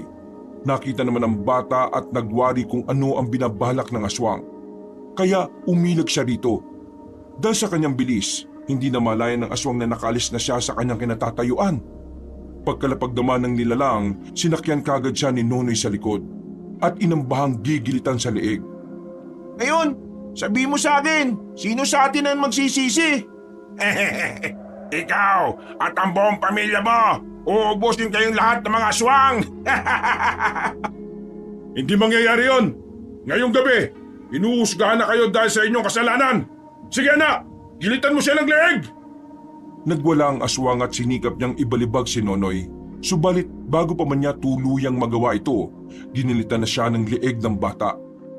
Pagkabagsak ng aswang sa lupa, agad na umalis si Nonoy sa ibabaw ng aswang. Saktong pagkatayo niya, nalusaw ang nilalang at ang dugo nito'y dumanak sa lupa at natuyo. Anong nalaman mo anak? Nakita mo ba si Diosdado? Hindi pa po tay, pero mukhang marami pa rin po silang naririto. Tsak na mahihirapan tayong harapin ang Diosdadong yan Pero hindi. Kailangan bago matapos ang gabing ito, magagawa na niyang pagbayaran ng kanyang mga ginawa sa atin. Ano pong gagawin natin, tay? Kailangan maubos natin ang mga kasama niyang aswang. Kapag marami sila, mahihirapan tayo. Uunti-untiin natin sila. Kinakailangan lang natin mag-ingat, tay. Baka po nakapaganda sila sa pagdating natin. Maingat silang lumapit sa bakuran ni Mang Diosdado. Nung nasa tapat na sila nito, nagmatsyag na muna sila sa paligid. Ilang sandali pa, nakita nila ang dalawang aswang na papalapit sa kanilang kinaroroonan. Nakatitigan na lang ang mag-ama. At nang makarating ang mga ito sa kanilang harapan, humakbang ang mga ito para harangan sila. Mamamatay kayong lahat! Itong dapat sa mga kagaya nyo! Napaangil ang dalawang aswang. Sumugod ang isa kay Nonoy. At ang isa naman umatake kay Mang Dindo. Dahil mas maliit ang bata kaysa sa aswang, nahirapan itong kalabanin siya. Magagaya kayo sa ibang kauri ninyo! Pagkasigaw ni Nonoy, buong lakas niyang tinaga ang hita ng aswang. Napaungol naman ang nilalang at agarang nabuwal sa lupa. Babangon sana ulit ito para sunggaban ng bata, subalit natigilan ito saka napasigaw ng malakas. Unti-unti nang nalusaw hanggang sa tuluyan na itong naging alikabok. Nung ibaling ni Nonoy ang kanyang pansin kay Mang Dindo, nakita niyang nagbubuno ang dalawa at gumugulang sila sa lupa. Layuan mo ang tatay ko! Magda ka sa akin, aswang ka! Umalis ka sa ibabaw ng tatay ko! Pagkasigaw ni Nonoy, napalingon sa kanya ang aswang na nakaibabaw kay Mang Dindo. Bago pa man ito makagawa ng kung anumang aksyon, nagawa na siyang lapitan ni Nonoy. Ginilitan niya ito sa liig saka itinulak ang aswang para makaalis sa ganoong sitwasyon ng kanyang ama. Saktong pagkatayo ni Mang Dindo, At nandito pala kayong mag-ama! Anong pakay ninyo? "Huwag ka na magtanong! Alam mo kung ano ang ipinunta namin dito. Nandito kami para pagbayarin ka sa iyong ginawa." Anong pinagsasasabi mo riyan, ha? "Huwag ka na magkaila, aswang ka! Ninakaw niyo ang kalabaw ko at pinagsaluang kainin ng kanyang karne. Walang puwang ang aswang dito sa baryo namin. Isa pa pala, sinubukan mong agawin at bakuran ng aming bukirin. Anong karapatan mo para gawin yon?" Hindi ko inaagaw ang bukirin mo. Ayon sa may-ari, bahagi yan ng kanyang lupain. At aswang ako. Bakit? May magagawa ka ba para palisin ako rito? Oo, at ngayong gabi, mamili ka. Aalis ka rito sa aming baryo o dadanak dito ang dugo mo? Aba, matapang ka. Sino ang pinagmamalaki mo? Yang anak mong halos hindi pa makabasag ng pinggan? Diyan ka nagkakamali. Mga kasama, halika kayo rito. Ipakita nyo sa mag-ama kung sino ang kanilang kinakanti. Pagkasabi ni Mang Diosdado, lumapit sa kanila ang mga aswang. Higit na mas marami yung kaysa sa naunang grupong nakalaban nilang dalawa. Nung makita ito ni Nonoy, mas dumikit siya sa kanyang tatay. Tay, ano pong gagawin natin? Baka po kumapano tayo dito. Huwag kang magpakita ng takot sa kanila. Magtiwala kasi ikinargang dasal sa atin ni Tatay Lauro. May mutya ka ng kidlat at pareho tayong may trespiko. Paniguradong hindi nila tayo basta-basta matatalo. Ano pinagmumulungan nyo dyan? Tingnan na lang natin ang angas nyo kapag pinagpiyasahan namin kayo! Iniisip mo ba na matatakot kami sa'yo? Nagkakamali kayo! Buo ang aming loob na pumunta rito! Tingnan na lang natin kung gaano kabuo yan kapag dinurog na kayo ng mga kasamahan ko! Ikinumpas ni Mang Diosdado ang kanyang kamay. Ilang sandali pa, umusad ang mga aswang patungo kina Mang Dindo at Nonoy. Kung matatalo niya ako, magagawa niyong bawiin ang inyong bukid. Ngunit kung kayo matatalo, sinisiguro kong kalansay na lang kayo pagdating ng bukas. Natiti ako matatalo ka namin. Kailanman, hindi mananaig ang kasamaan sa kabutihan. Isa kang sakim! Ano ba nilintay niyo? Atakinan ninyo ang magabag yan. Siguraduhin ninyong mamamatay sila.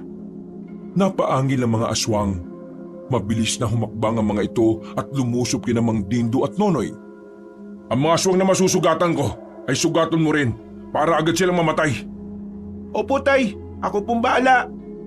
Muling nilabanan ng mag-ama ang grupo ng mga aswang nakakampi ni Mang Diosdado. Habang nilalabanan nila mga ito, nakita nilang umalis ang lalaki at pumasok sa kanyang bahay. Hindi nila alam kung ano ang pakay nito. Kaya minabuti nilang ituon na muna ang kanilang pansin sa pakikipaglaban sa mga aswang. Nung 3 sugatang aswang na lang ang natitira, Nonoy, kaya mo na ba ang 3 yan? Sugatan na sila at hindi na gaano makalaban. Bakit po tay? Susundan ko si Diosdado sa loob ng bahay niya. Aalamin ko kung anong binabalak niya. Sige po, tutuluyan ko ng mga to. Mag-ingat po kayo tay. Napatungo si Mang Dindo kay Nonoy. Agad namang umalis ang lalaki, kaya naiwan ang bata habang kaharap ang 3 aswang na nanghihina. Bata lang ang kalaban nyo! Huwag niyong sabihin na naduduwag pa kayo! Ali kayo! Sugurin niyo ako! Napaangil ang 3 aswang. Nanginig sila dulot ng panggigigil. Ngunit nang sumugod sa kanya ng sabay-sabay ang mga ito, mabilis siyang lumipat ng pwesto. Nilingon siya ng isang aswang at agad na inatake. Napangisi naman ang bata at ginamit niya ang kanyang liksi. Nilapitan niya ang naturang nilalang at tinaga sa tiyan. Pagkayuko nito, walang pagdadalawang isip niyang tinaga ito sa batok. Mamamatay kayong lahat! Magbabayad kayo sa inyong Natigilan si Nonoy na makarinig siya ng ingay sa loob ng bahay. Nabahala siya para sa kaligtasan ng kanyang ama. Naisa na niyang sundan ito at alamin kung ano ang nangyayari, ngunit sa hindi niya inaasahan, nagawa siyang mahawakan ng 2 aswang sa magkabilang braso. Pakawalan niyo ako, mga duwag!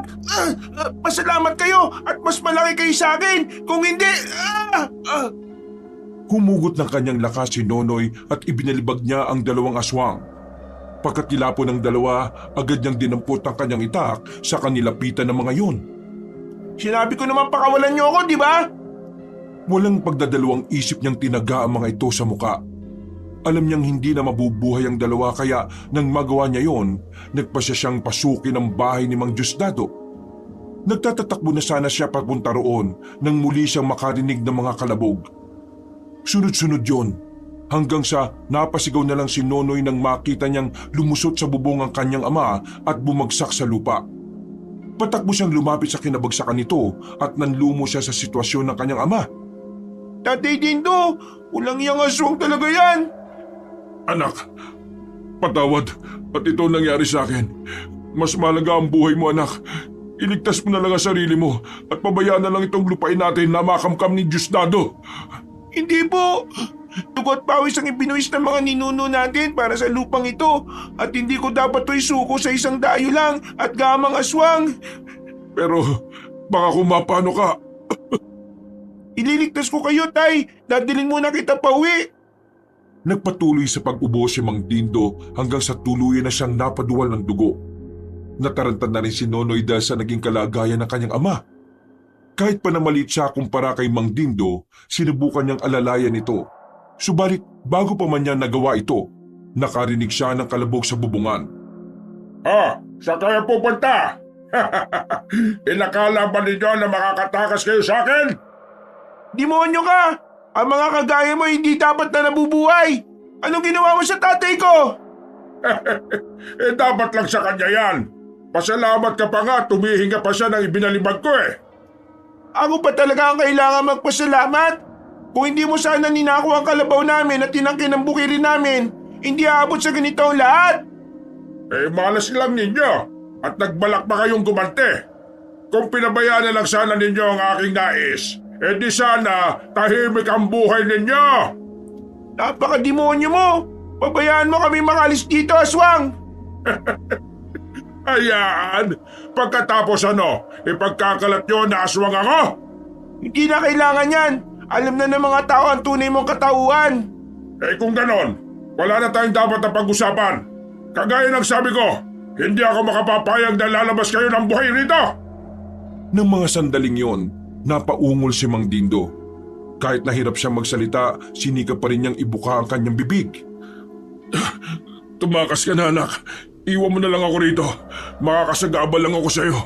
Isa pa, hindi na rin siguro ako magtatagal dahil sa mga baling buto ko. Hindi na rin siguro ako magtatagal dahil sa mga nabaling buto ko. Hindi, Tay. Hindi kita iiwan dito. Iuwi kita at hingi ako ng tulong kay Lolo Lauro. Hindi ko rin pwedeng pabayaan na makuha lang ng aswang ang mga lupain natin. Napatawa ng malakas si Mang Diosdado nang makita niyang hirap na ang amang si Mang Dindo. Narinig naman ni Nonoy ang paghalakak nito, kaya ibinaling niya ang kanyang pansin doon. Lalabanan kita. Akala mo ba'y natatakot ako sa'yo? Hindi, no? Kung yan ang nais mo, Bubuin, hindi kita aatrasan. Ipapakita ko sa ama mo kung paano ko kukunin ang buhay mo. Noon din, lumundag mula sa bubong si Mang Diosdado. Pagkalapag niya sa lupa, mabilis siyang lumapit kina Nonoy at Mang Dindo. Agad namang iwinasiwas ni Nonoy ang hawak niyang itak, kaya hindi natuloy ang kung anumang binabalak ni Mang Diosdado. Minabuti ni Nonoy na ilapag na muna ng marahan ng kanyang ama. Noong magawa na niya ito, tumayo siya nang nakaharap kay Mang Diosdado habang hawak ang kanyang itak. Ano, Bobet? Handa ka na ba? Ano mang oras? Ikaw, handa ka na rin bang pagbayaran ng mga kasalanan mo sa amin?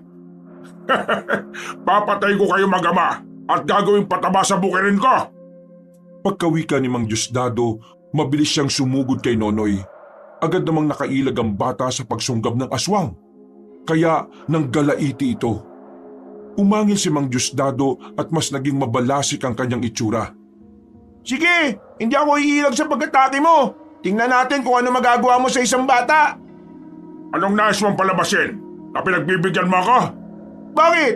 Ayaw mo ba na pinagbibigyan ng batang kalaban mo? Napangisi si Mang Diosdado. Napalingon pa ito kay Mang Dindo at umakmang aatake dito. Subalit, bago pa man niya magawa ang kanyang masamang binabalak, sinugod na siya ni Nonoy. Huwag si tatay ang pagtuunan mo ng pansin! Lumundag ang bata at sumakay sa likod ng aswang. Hindi naman niya inaasahan ang pagbawala ni Mang Diosdado, kaya nabitiwan niya ang kanyang itak nang hindi sinasadya. Napahalakak na lang ang aswang nung mapansin niyang hindi na gaanong nakakakapit si Nonoy sa kanyang likuran. Wala ka lang magagawa. Dudurugin ko rin ang iyong mga buto. Yan ay kung magagawa mo. Napansin ni Nonoy na may masamang binabalak si Mang Diosdado, kaya bago pa man niya maisagawa yon, bumaba na siya mula sa likuran ng aswang. Napangisi na lang siya noong makita niyang umakma ang aswang na ibabalibag siya. Hindi mo magagawa yan! Nandito ako! Pinaglalaroan mo ba ako? Palibhasa isa kang bata. Ngayon, hindi ko nahahayaan pang makaligtas ka sa aking pag-atake. Kinutuban ng hindi maganda si Nonoy, kaya nagmamadali niyang dinampot ang kanyang itak na nabitiwan niya. Nung makita ng aswang na hawak na ni Nonoy ang kanyang itak, mabilis itong lumapit sa kinaroroonan ni Mang Dindo. Ayop ka, Diosdado. Hindi magtatagal at mamamatay ka rin. Papatayin ka ni Nonoy. Papastangin ka ng isang bata. Ganyan lang ang sitwasyon mo. Dada ka pa rin ng dada. Anong gusto mo? Putulan kita ng dila? Kahit na anong gawin mo, wala akong pakialam. Nakikita ko na ang kamatayan mo, Diosdado, sa kamay ng aking anak. Bata lang pala ang katapat mo. Ngayon, magsisisi kang inagrabyado mo kami. Tumahimik ka. Hindi ko kailangan ng opinyon mo. Ang dapat sa iyo ay tuluyan na! Nainis si Mang Diosdado sa mga pinagsasasabi ni Mang Dindo. Napayuko siya at sinubukan niyang buhatin ng ama ni Nonoy. Ngunit bago pa man niya ito magawa, nagulat siya at natigilan nang mapansin niyang may nakatayo sa bandang gilid niya. Ano? Nagulat ka ba sa presensya ko? Ang bilis ko, no? Ikaw na lang ang uunahin ko, bubwit! Sinunggaban ni Mang Diosdado si Nonoy at walang awang ibinuwal sa lupa. Pagkatapos nito, umibabaw siya rito at sinubukang sakalin ng bata. Muli ring nabitiwan ng bata ang kanyang itak. Dulot ng bigla ang pangyayari. Mamamatay ka na! Magiging akin ang tuloy na inyong bukirin! At wala na magiging sagabal sa pag-angkin ko nun! Yan ang inaakala mo. Hindi ako papayag na mangyari kung ano man ang binabalak mo. Ano ba ang magagawa mo, bata? Pipitsugin ka lang naman eh! Habang sinisikap ni Nonoy na huwag mahimatay, marahan niyang inilapit ang kanyang kamay sa kanyang dibdib. Lingid sa kaalaman ng aswang, balak na hawakan ni Nonoy ang kanyang medalyon na trespiko. Patuloy pa rin siyang sinasakal ni Mang Diosdado at hindi nito napansin ang ginagawa ni Nonoy. Ito nararapat sa mga kagaya mo. Tingnan natin kung hindi ka masusunog. Nang mahawakan na ni Nonoy ang kanyang medalyon, idinikit niya ito sa bandang dibdib ng aswang. Napasigaw na lang ng malakas si Mang Diosdado. At animoy naiinitan siya sa medalyon ni Nonoy. Walang iyak ang bata ka! Papatayin kita! Kulang pa ba yan, Mang Diosdado? Ito pang para sa'yo. Mas lalo pang idiniin ni Nonoy ang kanyang trespiko sa dibdib ni Mang Diosdado. Mas naging malakas din ang paghiyaw ng aswang at agad itong bumitaw sa pagkakasakal sa bata. Napaangil ito ng malakas at napasapo sa kanyang dibdib. Nang mga sandaling yon, itinulak siya ni Nonoy. Muli pa sanang susunggaban ni Mang Diosdado ang paslit, ngunit ginamit ng bata ang kanyang kakaibang liksi. Nandito ako, oy! Bakit ka bilang? Kagaya ka rin ba ng ama mo? Luwag! Babagal ka lang kumilos, kaya iniisip mong umiilag ako. Sige, kung leksi ang gusto mong laban, hindi kita uurungan! Mabilis na umatake si Mang Diosdado kay Nonoy. Hindi naman umilag ang bata at minabuti niyang makipagsabayan sa aswang. Nagpambuno silang dalawa at kahit na mas malaki at malakas si Mang Diosdado, hindi natinag sa kanya ang bata. Oh, bakit parang nangihina ka na? Akala ko ba'y malakas sa mga kagaya nyo? Katulad ka talaga ng ama mo! Puro ka daldal! Pagkasabi ni Mang Diosdado noon, agad niyang sinakal si Nonoy. Iniangat niya ito sa lupa at buong lakas na ibinalibag. Napasigaw naman si Nonoy at sinikap na patayo itong lumapag sa lupa. Saktong pagkatilapon niya, nakita niya roon ang kanyang itak. Dadamputin na sana niya ito nang sugurin siya ni Mang Diosdado. Nawari niya kung ano ang gustong gawin ng aswang kaya gumulong ang bata. Sabay kuha ng kanyang itak. Halika dito, aswang! Apatay kita! Huwag mong sabihin, gawin mo! Lumundag si Mang Diosdado upang atakihin si Nonoy. Napangiti naman ang bata at saktong pagkalapag ng aswang sa kanyang harapan, sinubukan niya itong tagain. Ngunit napansin ng aswang ang kanyang binabalak. Kaya nagawa niya itong ilagan. Pag nagkataon, dudukutin ko yung puso mo at kakainin sa harap ng iyong ama! Hindi na mangyayari yun. Ngayon pa lang, nakikita ko na ang kamatayan nyo eh. Bago mangyari yan, kayo muna ang uunahin ko. Ililibig ko kayo at magiging pataba sa lupa ko. Yan eh kung kaya nyo. Hindi naman ako papayag na makuha nyo ang pinaghirapan ng mga ninuno namin eh. Ganun ba? Ito ang para sa'yo! Buong liksi na sumugod si Mang Diosdado kay Nonoy. Dahil dito, hindi na nag-aksaya ng kanyang panahon ng bata. Bago pa man magawang basahin ng aswang ang kanyang galaw, ipiniit na niya ang kanyang katawan para maitago ang hawak niyang itak. Nang makalapit na si Mang Diosdado sa kanya, walang pagdadalawang isip na lumundag si Nonoy. Napangangan na lamang ang aswang nang makita niya ang ginawa ng bata. At bago pa man ito makailag, tinaga na siya sa liig ni Nonoy. Ngayon, mamamatay ka na! Wala nang aagrabyado sa amin! Pagbabayaran mo ang lahat ng kasalanan mo! Kasabay ng paglapag sa lupa ni Nonoy, bumagsak din si Mang Diosdado. Nang isa ito at sinikapan niyang bumangon ulit.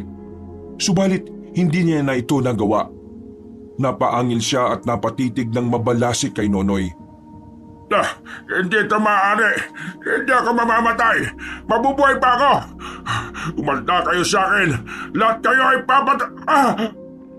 Hindi na nagawang ipagpatuloy ni Mang Diosdado ang kanyang sasabihin. Kagaya ng ibang aswang, nalusaw rin ang kanyang katawan hanggang sa naging alikabok na. Ibinaling ni Nonoy ang kanyang pansin sa kanyang ama. At naisip niyang kinakailangan ng madala ang kanyang itay sa bahay ni Tandang Lauro. Subalit nang makita niya ang bahay ng aswang, naisip niyang sunugin na muna ito. Wala na ang aswang, tatay. Wala na rin po ang kanyang bahay. Makakauwi na tayo at makakapagsimula na tayo ulit sa ating buhay. Sinikap ni Nonoy na alalayan ng kanyang ama. Kinakabahan na siya sa naging kalagayan nito. Dahil halos hinang-hinana. Ginamit na lamang niya ang kanyang kakaibang liksi para madala agad si Mang Dindo sa bahay ni Tandang Lauro. Lolo Lauro! Nanay! Si tatay po! Tulungan niyo po kami! Ilang beses na napasigaw si Nonoy hanggang sa bumukas ang pinto ng bahay ni Tandang Lauro. Diyos ko, Dindo! Anong nangyari sa'yo? Nonoy, bakit ba nagkaganyan ang tatay mo? Tsaka ko na lang po ipapaliwanag, Nay. Ang importante magamot si tatay. Ako na. Ako nang bahalang gumamot sa kanya. Mabuti naman at nagawa mo siyang dalhin dito, nanay. Opo, kanina ko pa sana siya naiuwi dito kaso pinigilan kami ni Mang Diosdado eh. Wala akong nagawa kundi labanan muna siya. Diyos ko, Nonoy, ginawa mo yon? Mabuti na lang at hindi ganong malubha ang kalagayan niya. Kung wala akong ikinargang kabal sa inyong katawan, nako baka namatay na siya. Maawa po kayo, Lolo Lauro. Gumutin niyo po si tatay. Ay sige, sandali lang at kukuha lang ako ng mga halamang gamot. Gagaling kaagad si Dindo, magtiwala lang kayo. Noon din, naganap na mga halamang gamot sa kanyang bakuran si Tandang Lauro. Pagbalik niya, umusal siya ng orasyon at inihip yon sa mga dahon. Pagkatapos niyang gawin yon, itinapal niya sa buong katawan ni Mang Dindo ang mga dahon.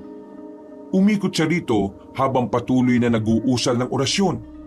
Nagkaroon ng halos 5 minutong gumagalaw si Mang Dindo. Itay, naigalaw na ninyong katawan ninyo. Salamat sa Diyos at sa inyo rin po, Tatay Lauro. Mabuti naman Dindo at naging mabilis ang paggaling pa. Inalalayan nila si Mang Dindo para makatayo.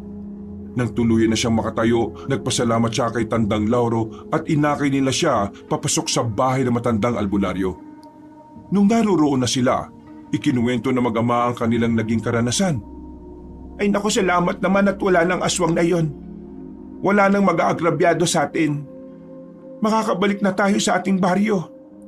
Kaya nga Marites, nung una pa lang, duda na talaga ako ron eh.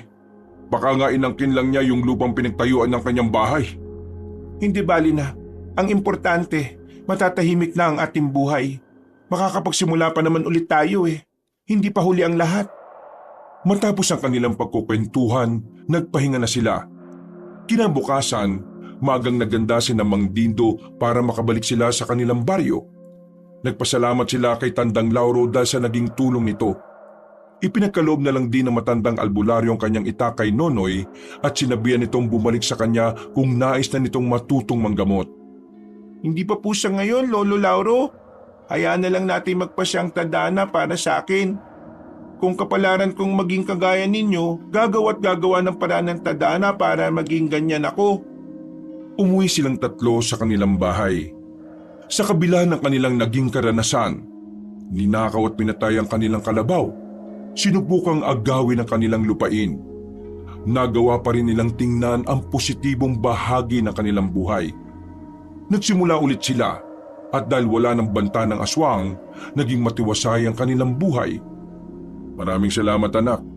Kung hindi dahil sa katapangan mo, baka tuluyan na tayong napatay ng aswang na yon.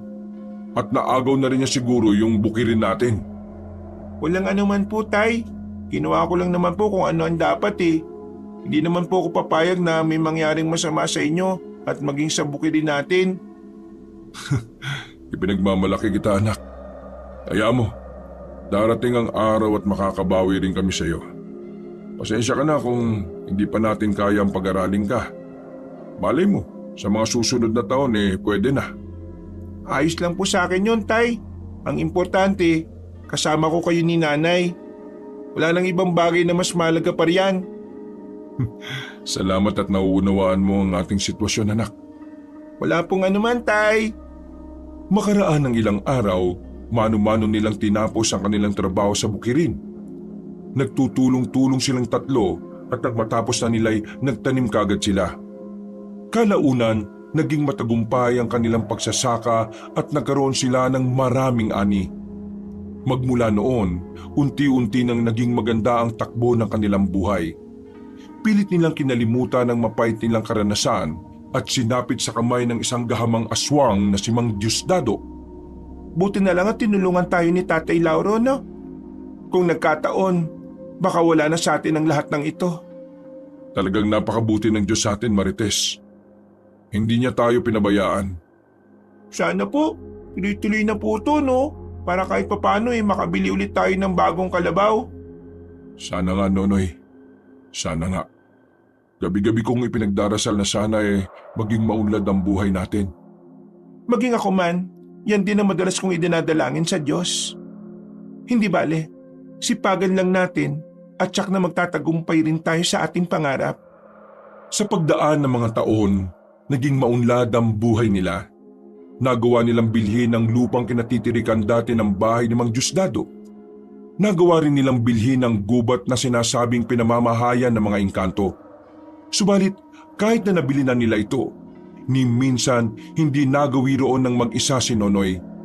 Naisip ko sinilang baka kung ano pa ang mangyari sa kanya roon, lalo pa at minsan na siyang nakipaglaro sa mga naninirahang engkanto sa loob ng gubat. Wakas,